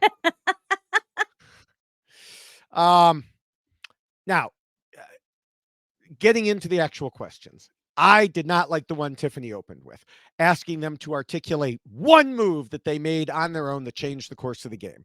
Mm, Because, as we've talked about, a good survivor game is made up of small moves every day, often by working with other people. right. And Yeah. this question plays into the whole big moves idea. And, those who tried to make big moves ended up asking the questions instead of answering them. So that should tell you all you Yes. need to know right there. Well, and this is why I feel like the structure in which the jury was even created speaks volumes, Right. because all of the threats were taking each other out Mhm. in an order and then put themselves all on the jury. And this is why, Charlie was so good Yeah. at laying out the order in which people need to be sent to the jury, so those threats continue to shield him so he can make it to the final three. Mhm. And so people lost sight of the group that ended up making it to the final four because they were so focused on I have to take out my number one because Mhm. they're more of a threat than I am. And so again, it comes down to those big personalities sitting on that jury all thinking I should be sitting in that seat and I should be in the final three because I was playing a great game and I got taken out because I was a threat. And that's probably all very true in their minds, Mhm. but this is Survivor and you have to Right. get to the final Right. 3. And I think it was interesting in one of the interviews, I think Venus was the one when she was asked, "Who in the jury do you think would have won?" And she's like, "None of us. That's why we're on the jury." Yeah. Yeah. So I like that acknowledgement that like, you know what? Trust me, it sucks when you're sitting in that jury because you're like, "Gosh, I really would have loved to win this Mhm. game." But you need to shift your focus and it needs to be on the people sitting there as opposed to you feeling something about yourself and your own game and then it affecting Right. the ability to ask a question to the people sitting there. Right. Now, as the jury moved through the other questions and answers, I thought Charlie did a good job explaining how people wanted Q out, but a big part of his game was using Q and Maria as shields, keeping them around till the time was right. Meanwhile, I also liked how Kenzie used Q's arguing on the jury as a point in her favor by talking about, look, this is what I had to deal with. He doesn't Yeah. remember what he says to me. Uh, Yeah. she had to play in a way that he thought it was his idea and whisper into his ear last to make it happen, which is funny because it actually goes back to something I said last week on why Q lost. I think a lot of his issue was that he often didn't have conversations. He seemed to give instructions, Yes. intentional or not. That's how he came across. And it sometimes felt like whoever talked to him last sent him in a different direction. Mm-hmm. So Yeah. she knew she had to be the one that talked to him last. Yeah. Now, in terms of their overall points, it seemed pretty clear that Charlie was scoring in all the strategic areas, and Kenzie got points in the social aspects. Charlie said before Final Tribal Council that he had the strategic elements to win. He built alliances constantly. He never closed a door to anyone. And he always made sure he was in a position where he was safe, but also had power. But a lot of what he did was in the shadows. So he wanted to pull back the curtain on what he'd done. I do think he did that, at least enough for 3 jurors. Mm. Kenzie even said on Jeff's podcast that Charlie killed it. But this is where we get to some sticky issues. Mm-hmm. Mm-hmm. First, I want to say there has been a lot of focus on Maria's vote because she was his number 1 through the whole game Yep. and had previously promised to vote for him. But remember, she was only one of 5 jurors who voted for Kenzie. Now, it's pretty obvious why Tiffany voted for Kenzie, but we don't really know the reasons why Tevin or Venus voted that way. We know Tevin was going back and forth like right up till the last second. Mm-hmm. Either of them could have changed the outcome too. But we do know why Maria and Q voted the way they did, at least the reasons they gave, which Mm-hmm. is, about all we can go on and trying to analyze the things going on around it. And those things become more difficult now because, look, I want to make it clear. I like Maria. And as Charlie himself has said, both in the reunion and on social media and in interviews, nobody should be attacking Maria personally or directing hate at her. Like, she posted something on Instagram, like people are calling her, emailing her work, that sort of stuff. Like, stop it, people. Jeez. Um, Yeah, don't do yeah. that. But we have a job to do in terms of determining why Kenzie won, why Charlie lost, and her vote is a key factor in that analysis. Yeah. Maria gave her reason for changing her mind as being that she saw a spark in Kenzie during firemaking and then saw herself in Kenzie, especially after her answer to Q's question. And all of this meant her heart outweighed her head in the decision. Now, I'm not going to argue with Maria's feelings. You can't argue with someone's feelings. Mm-hmm. Mm-hmm. But probably everyone listening knows my thoughts on using firemaking as a criteria. Yeah, Uh, we don't love that. yeah, in case you don't already, it should not be a reason to vote or not vote for someone. And also, it sounds like it took them a long time to A make real fire. long time. Yeah. Now, based on how Maria worded it, I guess we could say it wasn't the firemaking itself, but Maria saw something in how Kenzie handled the situation that's splitting hairs a bit. Plus, Omer tweeted out that the jury should not care about firemaking. And Liz replied, each jury is different, and this one cares a lot about it. I mean, not me, but, them. So clearly some other people in that jury did care about And firemaking. I'm sorry. I Yeah. know I've already complained about it, but like that you're on Survivor. Guess what you're going to be doing? You're going to be Yeah. making fire in like trying to survive and live. And if you don't plan for that going out there, well then you're not prepping well enough to go out and do it. And so it should not come down to that. It just shouldn't. But Right. I've already said that, so I'm Right. just gonna Right. move on. Outwit, outlast, or outwit, outplay, outlast, not Right. outfire. Right. Um, Anyway. so so there's really no good way to evaluate Maria's answer as it stands. The further problem, is that I'm not sure it really stands that way for a few reasons. First, and some of this goes into some things that you've said too. Omer had a great point on the post finale podcast with Rob on Thursday, saying when a player is blindsided, it basically throws into question everything they thought they knew. So their Hmm. brain has to accept responsibility, or their brain has to reevaluate, and it can go in one of two directions. They can accept responsibility, or they can put it on other people. Hmm.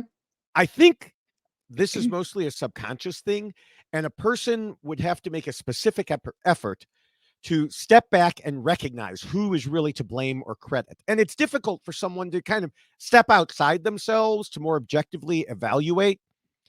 And the truth is, most people don't do that even in regular life, let alone on Survivor.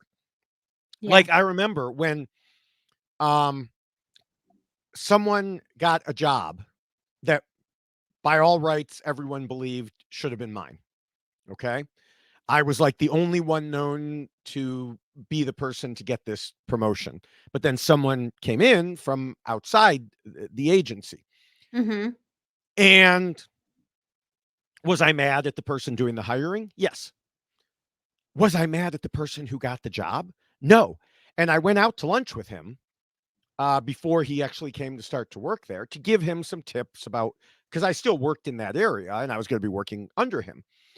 And he was surprised. He was like, I thought you'd be pissed at me. And I said, why would I be pissed at you? You were just applying for a job, Right.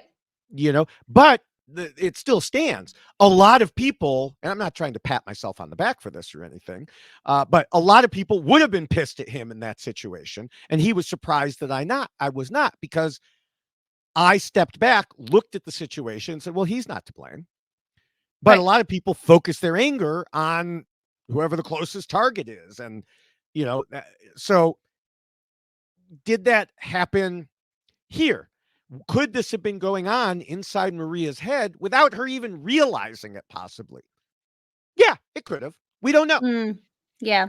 Um, Beyond that, Rob has mentioned, and we've discussed previously, and you mentioned just a little while ago, some jurors don't like it when you claim credit for what they consider to be their moves. Yeah.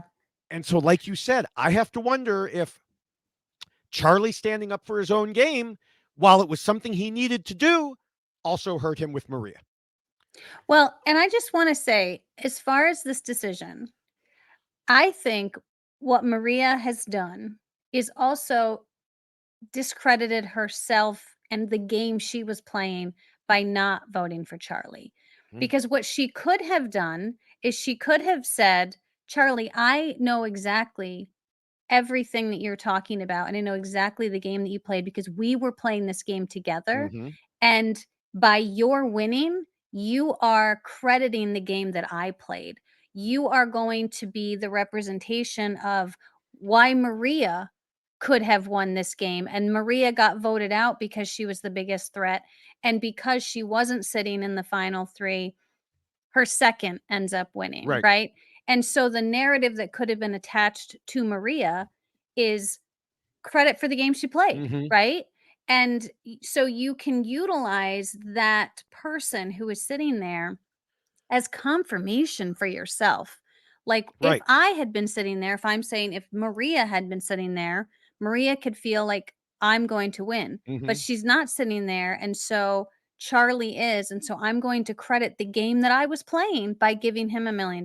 And so Yes. you end up minimizing what you've done in the game by rewarding someone who you didn't play the same game with, you didn't play the same game like, and you credited two very strange things where Mm-hmm. you saw some fire in their eye and you felt like, wow, what they want to do with the money is great.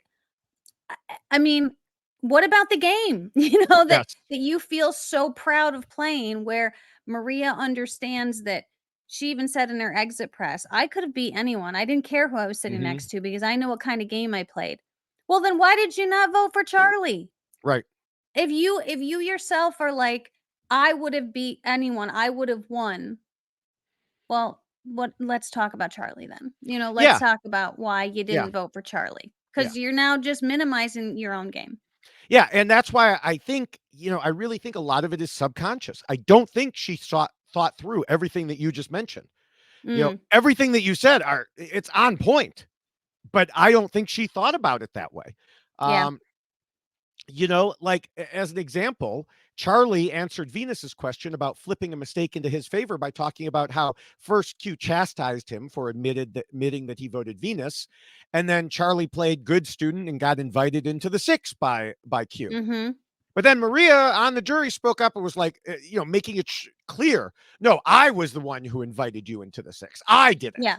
Yeah. And I think that was an early indication that she wanted to be seen as being responsible for things that he was saying he did. Yeah, and I think that this is something that we've seen some people in the final 3 do very well, Mhm. where they give credit to the people who are sitting in the jury, Right. and that's always a great thing to do because you make that person feel validated.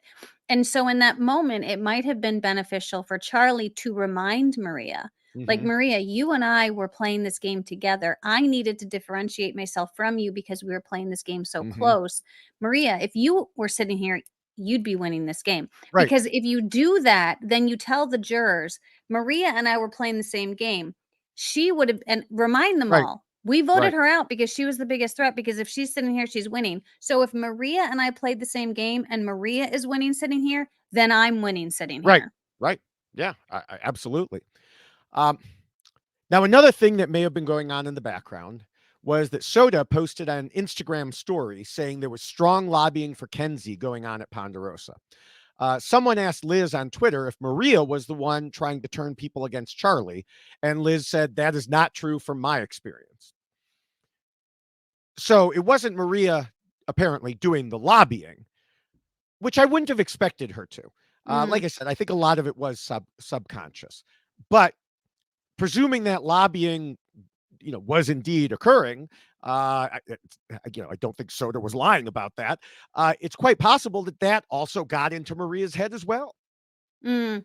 And it is possible, and this is one of those things we've discussed too, Hmm. and how Ponderosa can affect people's view of the game Right. and view of the players, because whenever someone gets voted out and they go into Ponderosa, the Hmm. first thing they start doing is they're being peppered with Right. questions by people who are already there, like, "Oh, what's happening and what's going on?" And then you end up getting their version of the story, Hmm. which you then have to compare and contrast to other Right. versions that you've heard and things. And this is why, if there was lobbying going on, you've got Tiffany who's there, who's Kenzie's number one, Right. which is why Charlie was probably hoping, "Well, I've got Maria there, so As Maria will my be number my," one. Yes. right, "that's my number 1, and so she'll be lobbying for me." And if you don't have someone who is going to say, but wait, what about this?" Hmm. And, "Oh, wait, what about that?" in response to somebody lobbying for a Kenzie, Hmm. then you are definitely going to be in a difficult position walking in there when they've already got these ideas built up in their head because someone else is telling them a version of this person's game and no one is coming to anyone else's defense. So I feel like that's a sad thing to have to fight against, because Right. the final 3 don't know that that's going on. They have Right. no idea Right. what stories have been said about them in Yeah. Ponderosa. Yeah. Now, there's one more thing we have to discuss about there's a couple more things, but about Maria's vote. And it's the hardest part because there's still confusion about Maria's reasons. Yes, Mm, she gave mhm, answers at the time and then again in interviews. But Charlie said in his interviews, and to my knowledge, she has not disputed this. Some of the interviewers asked her, and she kind of just said, I want to work it out with Charlie, type of thing, which is, mm, good of her to say it that way. Um, mhm, but, what Charlie said was the answers she gave directly to him have changed over the time since filming, which was almost a year ago. mhm, He said a couple days before the end, the finale, Maria sent him before the finale aired, obviously. Maria sent him a text of different things she intended to say in interviews, which he said was inconsistent with everything else he'd heard from her and others to that point. Plus, he said at one point she told him she regretted her vote, and then she said, no, she didn't. He said she should just stick to the reason she gave at the finale, and that does seem to be what she did, whether because, he said that or not. But we're left with a big question mark yeah, because usually we would say that, well, generally, if a juror is mad at you, you should have done something different. But there are exceptions. And I really feel like this is one of them because I have no idea what Charlie could have done to earn her vote. Neither does Yeah. he. He told Jeff in the reunion. For her part, as I mentioned in the intro to the rules earlier, Maria said in interviews that it wasn't about why Charlie lost, but about why Kenzie won, which in other words means he didn't do anything wrong. And there was literally nothing he could have done differently to hold on to her promised vote. Yeah. It doesn't make any sense to me. It really doesn't. And I understand the struggle, head versus heart kind of thing. I know Right. that is something that you Mm-hmm. struggle with when you're playing this game. And, I hate to keep talking about myself, but it's the only thing I really can do because I've experienced this when Right. you're looking at people in a final tribal. And Yeah. I You've know there been was a a player who had to choose to make their own vote Right, in the and I had jury. to pick. Yeah. Yes, and I had to pick between 2 people who I was very close with in the Mm-hmm. game, that I had a great relationship with both, but one who was a more strategic player and one that was more tugging on my heartstrings, Mm-hmm. and so you definitely have to look at, well, who do I wanna credit Right. winning this game? Like, what wins this game? Is it someone who you can feel for, or is it Mm-hmm. someone who you can say, "That's a strategic player who has earned the right to win this game based upon the gameplay?" And so in my worldview, that's the person who gets my vote. And Right. you can base it on whatever you wanna base it on. And we've talked about people basing it on who do they like more, and that, can be something Mm-hmm. that you can waffle with and determine as well. But I really do think that in Maria's world, those reasons that she gave, it ends up discrediting the game that she played. And so Yeah. you can't expect people to look at you and say, "Well, Maria would have won if she'd been sitting there," if Maria herself didn't even Right. give the winning vote to the person that she Well, played yeah. the game with. Yeah. And what you just said takes us to Q's question when it comes to, basing your decision, because he said he based his vote entirely on the answers to his single question. And Maria also, you mentioned it earlier, referenced it as the key. In my opinion, it is one of the worst questions that can be asked at Final Tribal Council because it's completely about what happens outside the game. Mhm. In Jeff's introduction to Final Tribal Council, he mentioned that the jury awards the money based on who they think played the best game. Note that he didn't say it was based on who would make the best use of the money or who had the best backstory. And Mhm. yes, obviously those things could be used by players within the game. If in the game you want to try to make your case, I really need the money, I have a good bat, whatever, then fine, do it in the game. But I simply don't think it should be part of the consideration for a winning vote. Don't get me wrong, and you've said this already, but I want to as well. As a juror, he can, of course, make his decision however he wants. He could flip a damn Mhm. coin. Mhm. But as a commentator, I can say that's a terrible way to do it. And I Yeah. am, And you I know? and listen, and I'll agree with that as a player, as Hmm. someone Yeah. who's actually been involved in this process. One of the again, just to go back to the experience that I've had, people thought that our decision to vote Adam was also based on his personal story with Right. his mother and what was going on. Hmm. And that though that all we heard that and we all felt that, that wasn't why we decided that Adam needed to win that game. Right. We all based it on his strategic gameplay comparatively to the people who he was sitting next to. That's what we Hmm. did. And these were the conversations that we had at Ponderosa. And this is what we were discussing is how does their game match up with each other and how they were in the game and who played the best game. Hmm. And while that story can tug on your heartstrings and can make you feel a certain way, that wasn't what it was based on. And how you're going to spend the money, people could say whatever they want while they're sitting there, right? And Yeah. and that could change later. And unfortunately, you don't know if what the person is telling you is true. You don't know if what the person is saying is how they're Hmm. actually going to spend the money. Whereas you can actually say, "Well, I watched the game that you played. Right. I was here. I experienced it. We've all talked about it." So you can fact check that and you can determine whether or not what they're telling you is true. And you can look back for examples and, "Well, you're saying this, but Yeah. tell us, give us an example."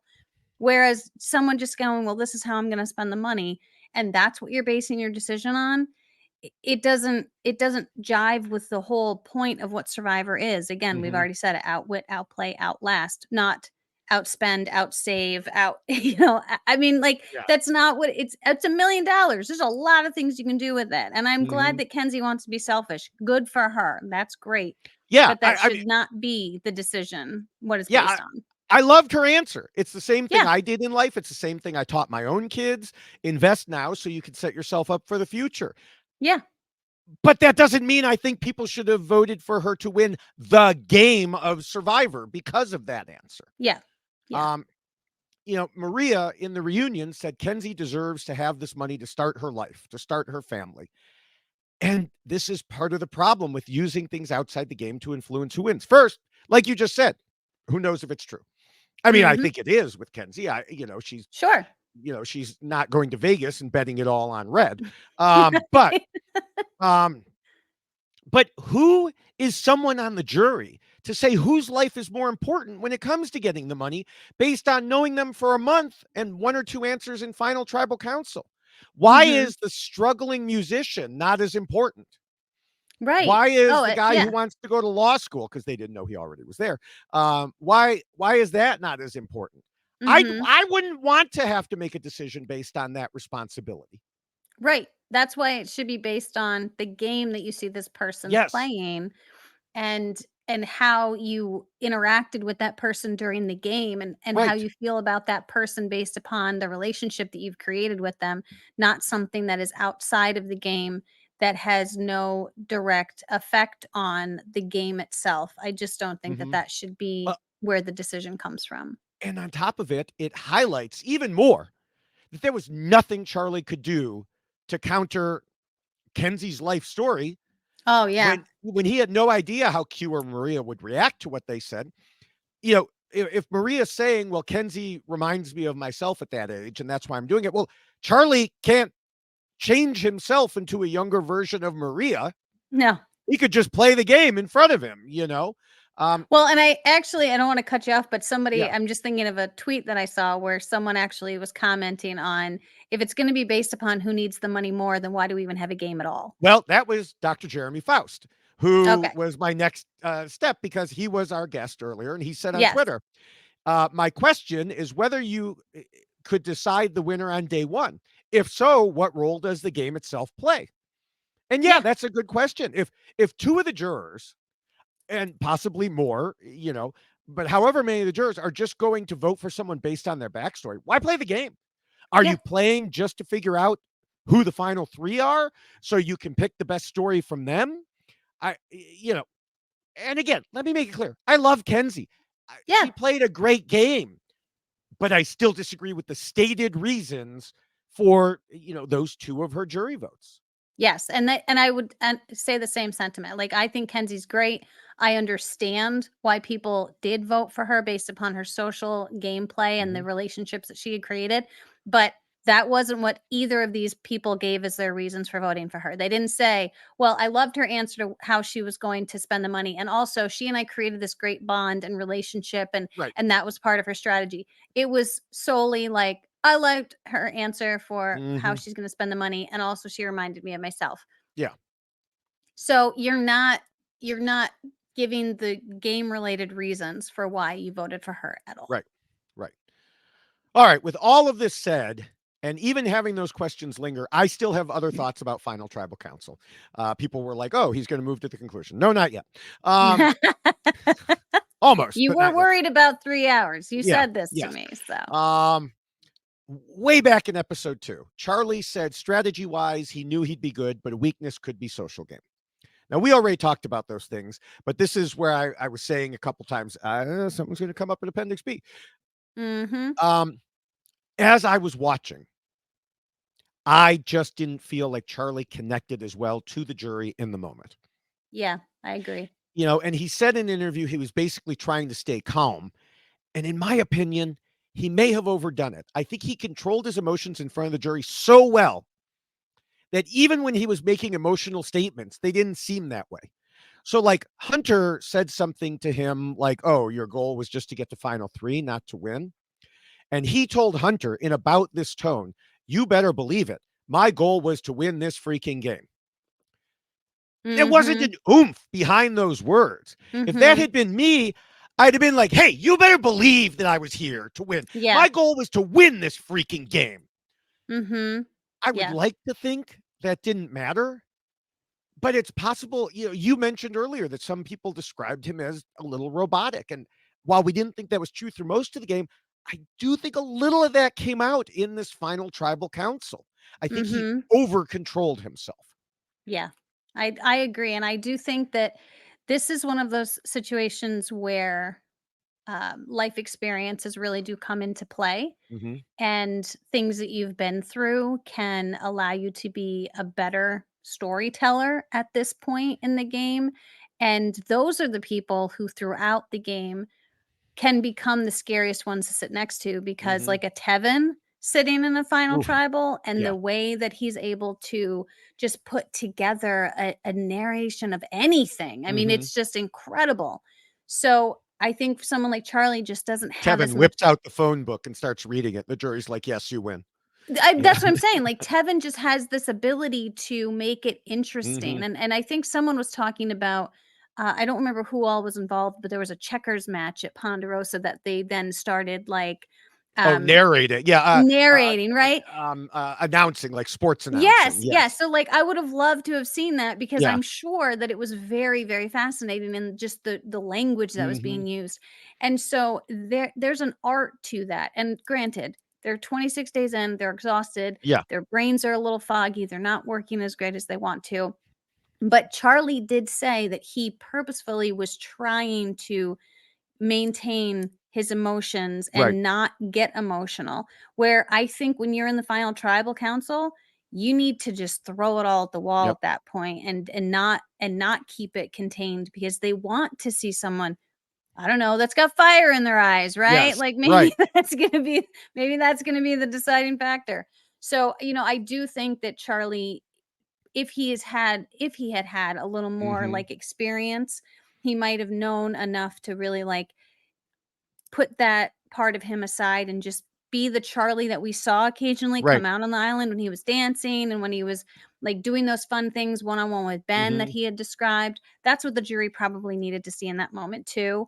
But again, you just don't know that, because you're trying to manage all of these things at the Right. same time, remember everything that you did, but he's being very analytical about it. And sometimes the analytical side can overshadow the emotional component that you need to provide in that moment. Yeah. Yeah, I thought he explained things very well, but he was already fighting an uphill battle. And, he did convince three people to vote for him because of his strategic gameplay. I, Mhm. I just, I wonder if there were some who simply weren't ready to accept it. We talked earlier about some players who had lower opinions of his strategy and coming in. And we also talked about some jurors who weren't willing to listen to certain things that might contradict what they believed they knew. If there was an overlap of just one juror, consciously or subconsciously, that could have been the difference. Yeah, this was such a close vote. Yeah. Now, meanwhile, I think Kenzie avoided some of these problems for a couple reasons. One, she noted that her social game was her strategic game. And when you put it that way, and this goes back to what we were discussing, 15 minutes ago or so, um, you can't really be seen as taking away from anyone else's gameplay. Because while Maria can say, no, that wasn't your move, that was my move, nobody can say, no, I was the one who was nice to people and made real relationships with them. That was Right, my move. right, No one can claim being nice. I was the only one who was nice. right. Um, Yeah. and that's especially true in a situation like we had here, where, as we discussed way back in the first rule, an alliance of four came together and nobody could specifically say, I was the one who did that. Right. Yeah. Yeah, and I do think that there is a big difference there for what Kenzie had to Mhm. speak through as opposed to what Charlie had to speak through. And I think that when you are talking about a social strategic game, it is more individualized, and it is more one-on-one, and you don't have to fight against someone else who's going to try to claim this Right. move. because it's not considered a big move. Hmm. And so I do feel like, yes, that's a very great point to make in the difference in how they could present themselves to the jury, because yeah, no one can take that away from Kenzie, Yeah. because those were individualized experiences that they all had with her. Yeah. Now, Rob mentioned another plus for Kenzie on his Thursday podcast with Omer, which was Tiffany getting taken out without Kenzie's knowledge. And we've mentioned this a little bit, but I would go further. I would say this was especially good that Kenzie wasn't the one who made the move, because it goes back to what you were saying a little while ago. She still had Tiffany advocating for her in the jury. Yes. If Yes. she had been like so many of the other number ones and actually taken Tiffany out, I'm not sure that would have happened. Mm-hmm. And, you know, if what we saw in Final Tribal Council was any indication, plus what we heard in some interviews about Tiffany being so charismatic, it seems like she was one of the most important voices in the room. Yes, I would wholeheartedly agree with that for sure. Okay. All right. So now it is time to wrap things up. So, what are your final thoughts on Kenzie and the others in the final five? Well, I'm probably going to go quick because I'm sure you have a whole lot of things to say, and I always love your final words. But overall, I just want to thank this entire cast, not just the final five, but all of you for putting forth a great season. It was really quite entertaining, and opening yourselves up like this is a difficult thing to do. I know I've been there, and I know that you've been through some stuff. Yeah. Online can always be scary. Hang in there. Know that you have a great support system with other people who have been through it and understand it. So, just thank you so much for providing us the entertainment that you did. As far as the final individuals who were in this game, I just want to say, Maria and Liz, even though you didn't make it to the final three, it would have been amazing to see you both sitting there and putting forth your arguments, because I do think you both would have had very interesting and incredible things to say for very different reasons. Hmm. We've talked about all of them. And so I think it would have been really great to see you both fighting those battles. You're both incredible women. You're very strong, and I respect you both. And I have a lot of just, you're impressive. You're both very impressive. I don't necessarily agree with everything you've all done, but that doesn't mean that I can't be impressed with you as, the people that you are and your willingness to put yourselves out there. So thank you for that. To Ben, keep shredding. I think you're great. And I think that you're definitely going to take that Rolling Stone article, and I hope you put it into a big frame and you hang that Hmm. on your wall, because that's a great achievement for you. And also, I wish you had had more of an opportunity to explain your game. And I'm sure that you'll have more opportunities to do so. So thank you so much for shredding through this season 46 with us. To Charlie, I think you played a hell of a game. I think you did an awesome job. I really, really hope that your law career takes off and you do great things. I think you will. You're going to be a great storyteller because you've been in a situation where you've learned how difficult juries can be. And so Yeah. I think the experience that you will take from that is going to bring you leaps and bounds beyond survivors. So great job. And I really enjoyed watching you as well. Kenzie, congrats on winning, and good luck with the family, the new baby that's due in September. You've got a lot of things happening all at once. You've won Survivor, you got married, you're having a baby. That's a lot. But I do hope that you take some time and just really enjoy it. It sounds like you're going to. Thank you for entertaining us as well. All of you just are a great group of people. I know I've said a lot of things about why I think you all lost and versus winning, but I'm going to let David Bloomberg wrap it all Mm. up because he always does such a great job. But I just want to thank you again for allowing us the opportunity to speak about all of you, putting yourselves out there, allowing us to do so. So thank you so much. It was a pleasure and a joy. And David Bloomberg, take it away. Well, we've had a lot to say over the last 2.5 hours about these final five players, and it's hard to distill everything down. But there have been a few factors woven into much of the discussion. A lot of the strategy of the finalists was hidden from the jurors, mostly on purpose. That means the jury came into Final Tribal Council with some preconceived ideas that were based on what they did know or thought they knew. And one thing that was clear to everyone was Kenzie's social game and exuberance, as every player felt like she was their close friend and most had worked with her at one point or another. In her pregame interview, Kenzie said, "Everything I've ever wanted in life, I've succeeded." Now, this made me worry for her in the game because obviously everything doesn't go your way on Survivor. But one thing Kenzie showed was that it's not about immediate success, it's about resilience. We saw that in her early Yanu days when nobody had any success there. But she pushed through it. Then she knew she had to change up her game at the merge. And when she hit possibly the biggest bump in the road with the Tiffany blind side, she found a way to turn that to her advantage. She was not the most purely strategic in terms of planning out moves, but she was at the heart of the group who controlled the later part of the game and was able to explain enough of the moves she did make. Not to mention that her personal bonds made at least two jurors just really want to reward her for who she was and what she could be. Charlie was certainly no slouch in the social department either. And as we discussed, he was a pretty clear number one when it came to purely strategic moves, to the point that he flipped three jurors in his favor pretty much on that point alone. But he faced two issues in that regard. One, it's clear that whether I like it, or you like it, or anyone else likes it, not every juror is going to vote for specifically those reasons, even if they've been talking about building a resume and claiming moves all season long. And two, he only had a relatively short time to convince jurors of all his moves when they came in believing he had just been Maria's intern. And that's always an uphill battle. As I mentioned earlier, Ben came into Final Tribal Council knowing he wasn't going to win. Beforehand, he told us his game was a game of honesty built around being himself and playing his social cards. But he also wanted to show he played a hard game from day one, despite people thinking he was just vibes and chilling. Now, I like Ben a lot.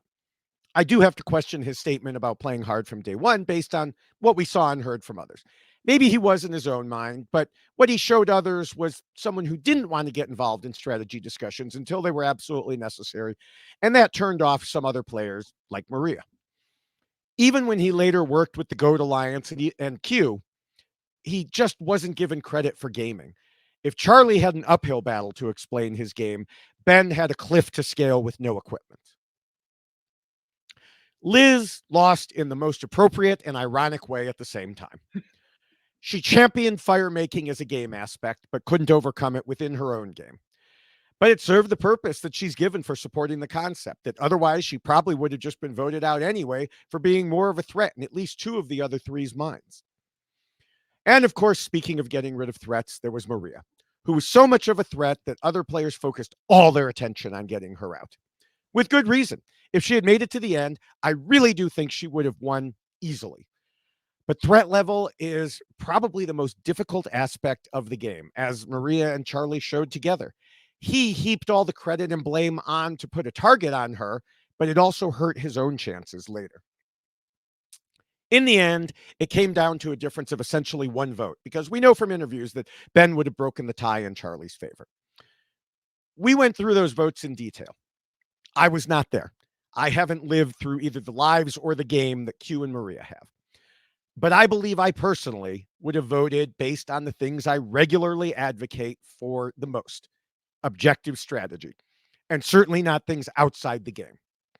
But Kenzie was essentially able to bring those aspects of her life into the game because of her personality and her relationships. She truly put the social in social game. I may disagree with some of the stated reasons given by a couple of jurors for their votes, but I want to again make it crystal clear that I love Kenzie and she did a great job and is a deserving winner. And that is why Kenzie won and Charlie, Ben, Liz, and Maria lost. There we are. Yay. Yay. And we don't have to do predictions. We don't have to do predictions, but we do have to do a few more things. So people should I know, not but like, just oh yet, my God, that's amazing. Yes. I love this feeling. So I want to remind everyone, first of all, that the rules we just discussed are available in poster form and poster on a t-shirt form. That's right. And checklist on a t-shirt form. So again, go to robhasawebsite.com/yxlostfeed and order away. Be prepared for next season. Yes, that's right. Be prepared for next season because there is a season 47 looming. Yes, there is. And also remember, if you want a since the mermaid dragon just won, if you want one, go go to Etsy and look up Crazy Girl Art Design. But beyond that, since we're going to be off people's screens for a little while, especially Yes, we you, will be. how can people Oh, get a hold I of will us? be. So I'll still have my Twitter account at Jessica Lewis 89. Unlike Kenzie, I'm not deleting it. Yeah, But I I do might be have a to little say I love that silent. about Kenzie. Kenzie's like, people asked, "Are you going to play again?" She's like, "Nah, I'm good. Yeah, I had the so highs, the lows. I won. I deleted Twitter. I'm good. Bye." yeah, like Yeah. bye, peace out. It's been great. So yes, great for her to do that. I will be maintaining my Twitter account. I might be a little silent for a bit. I've got a very, very busy Hmm. summer coming up with a lot of work related activities. But so I'm at Jessica Lewis 89. I'm also at Jessica Lewis 6789 on Instagram. But David Bloomberg, who is a social media guru, is going to maintain his presence, I'm sure, with Mm, lots of TikToks and lots of posts on all of his social media platforms, which if you are watching this podcast, you can see he's just put up his linked tree. I Linktree. always say it wrong. Yes. But that has all of his various locations you can find him. So where can they find you? So it's at Linktree/David Bloomberg with a dot before the EE in Linktree in that URL. Or you can find me directly. I'm on Twitter and Blue Sky as at David Bloomberg. I'm on Threads as at David Bloomberg TV. And that's also the name you could find me on for TikTok, YouTube, and Instagram.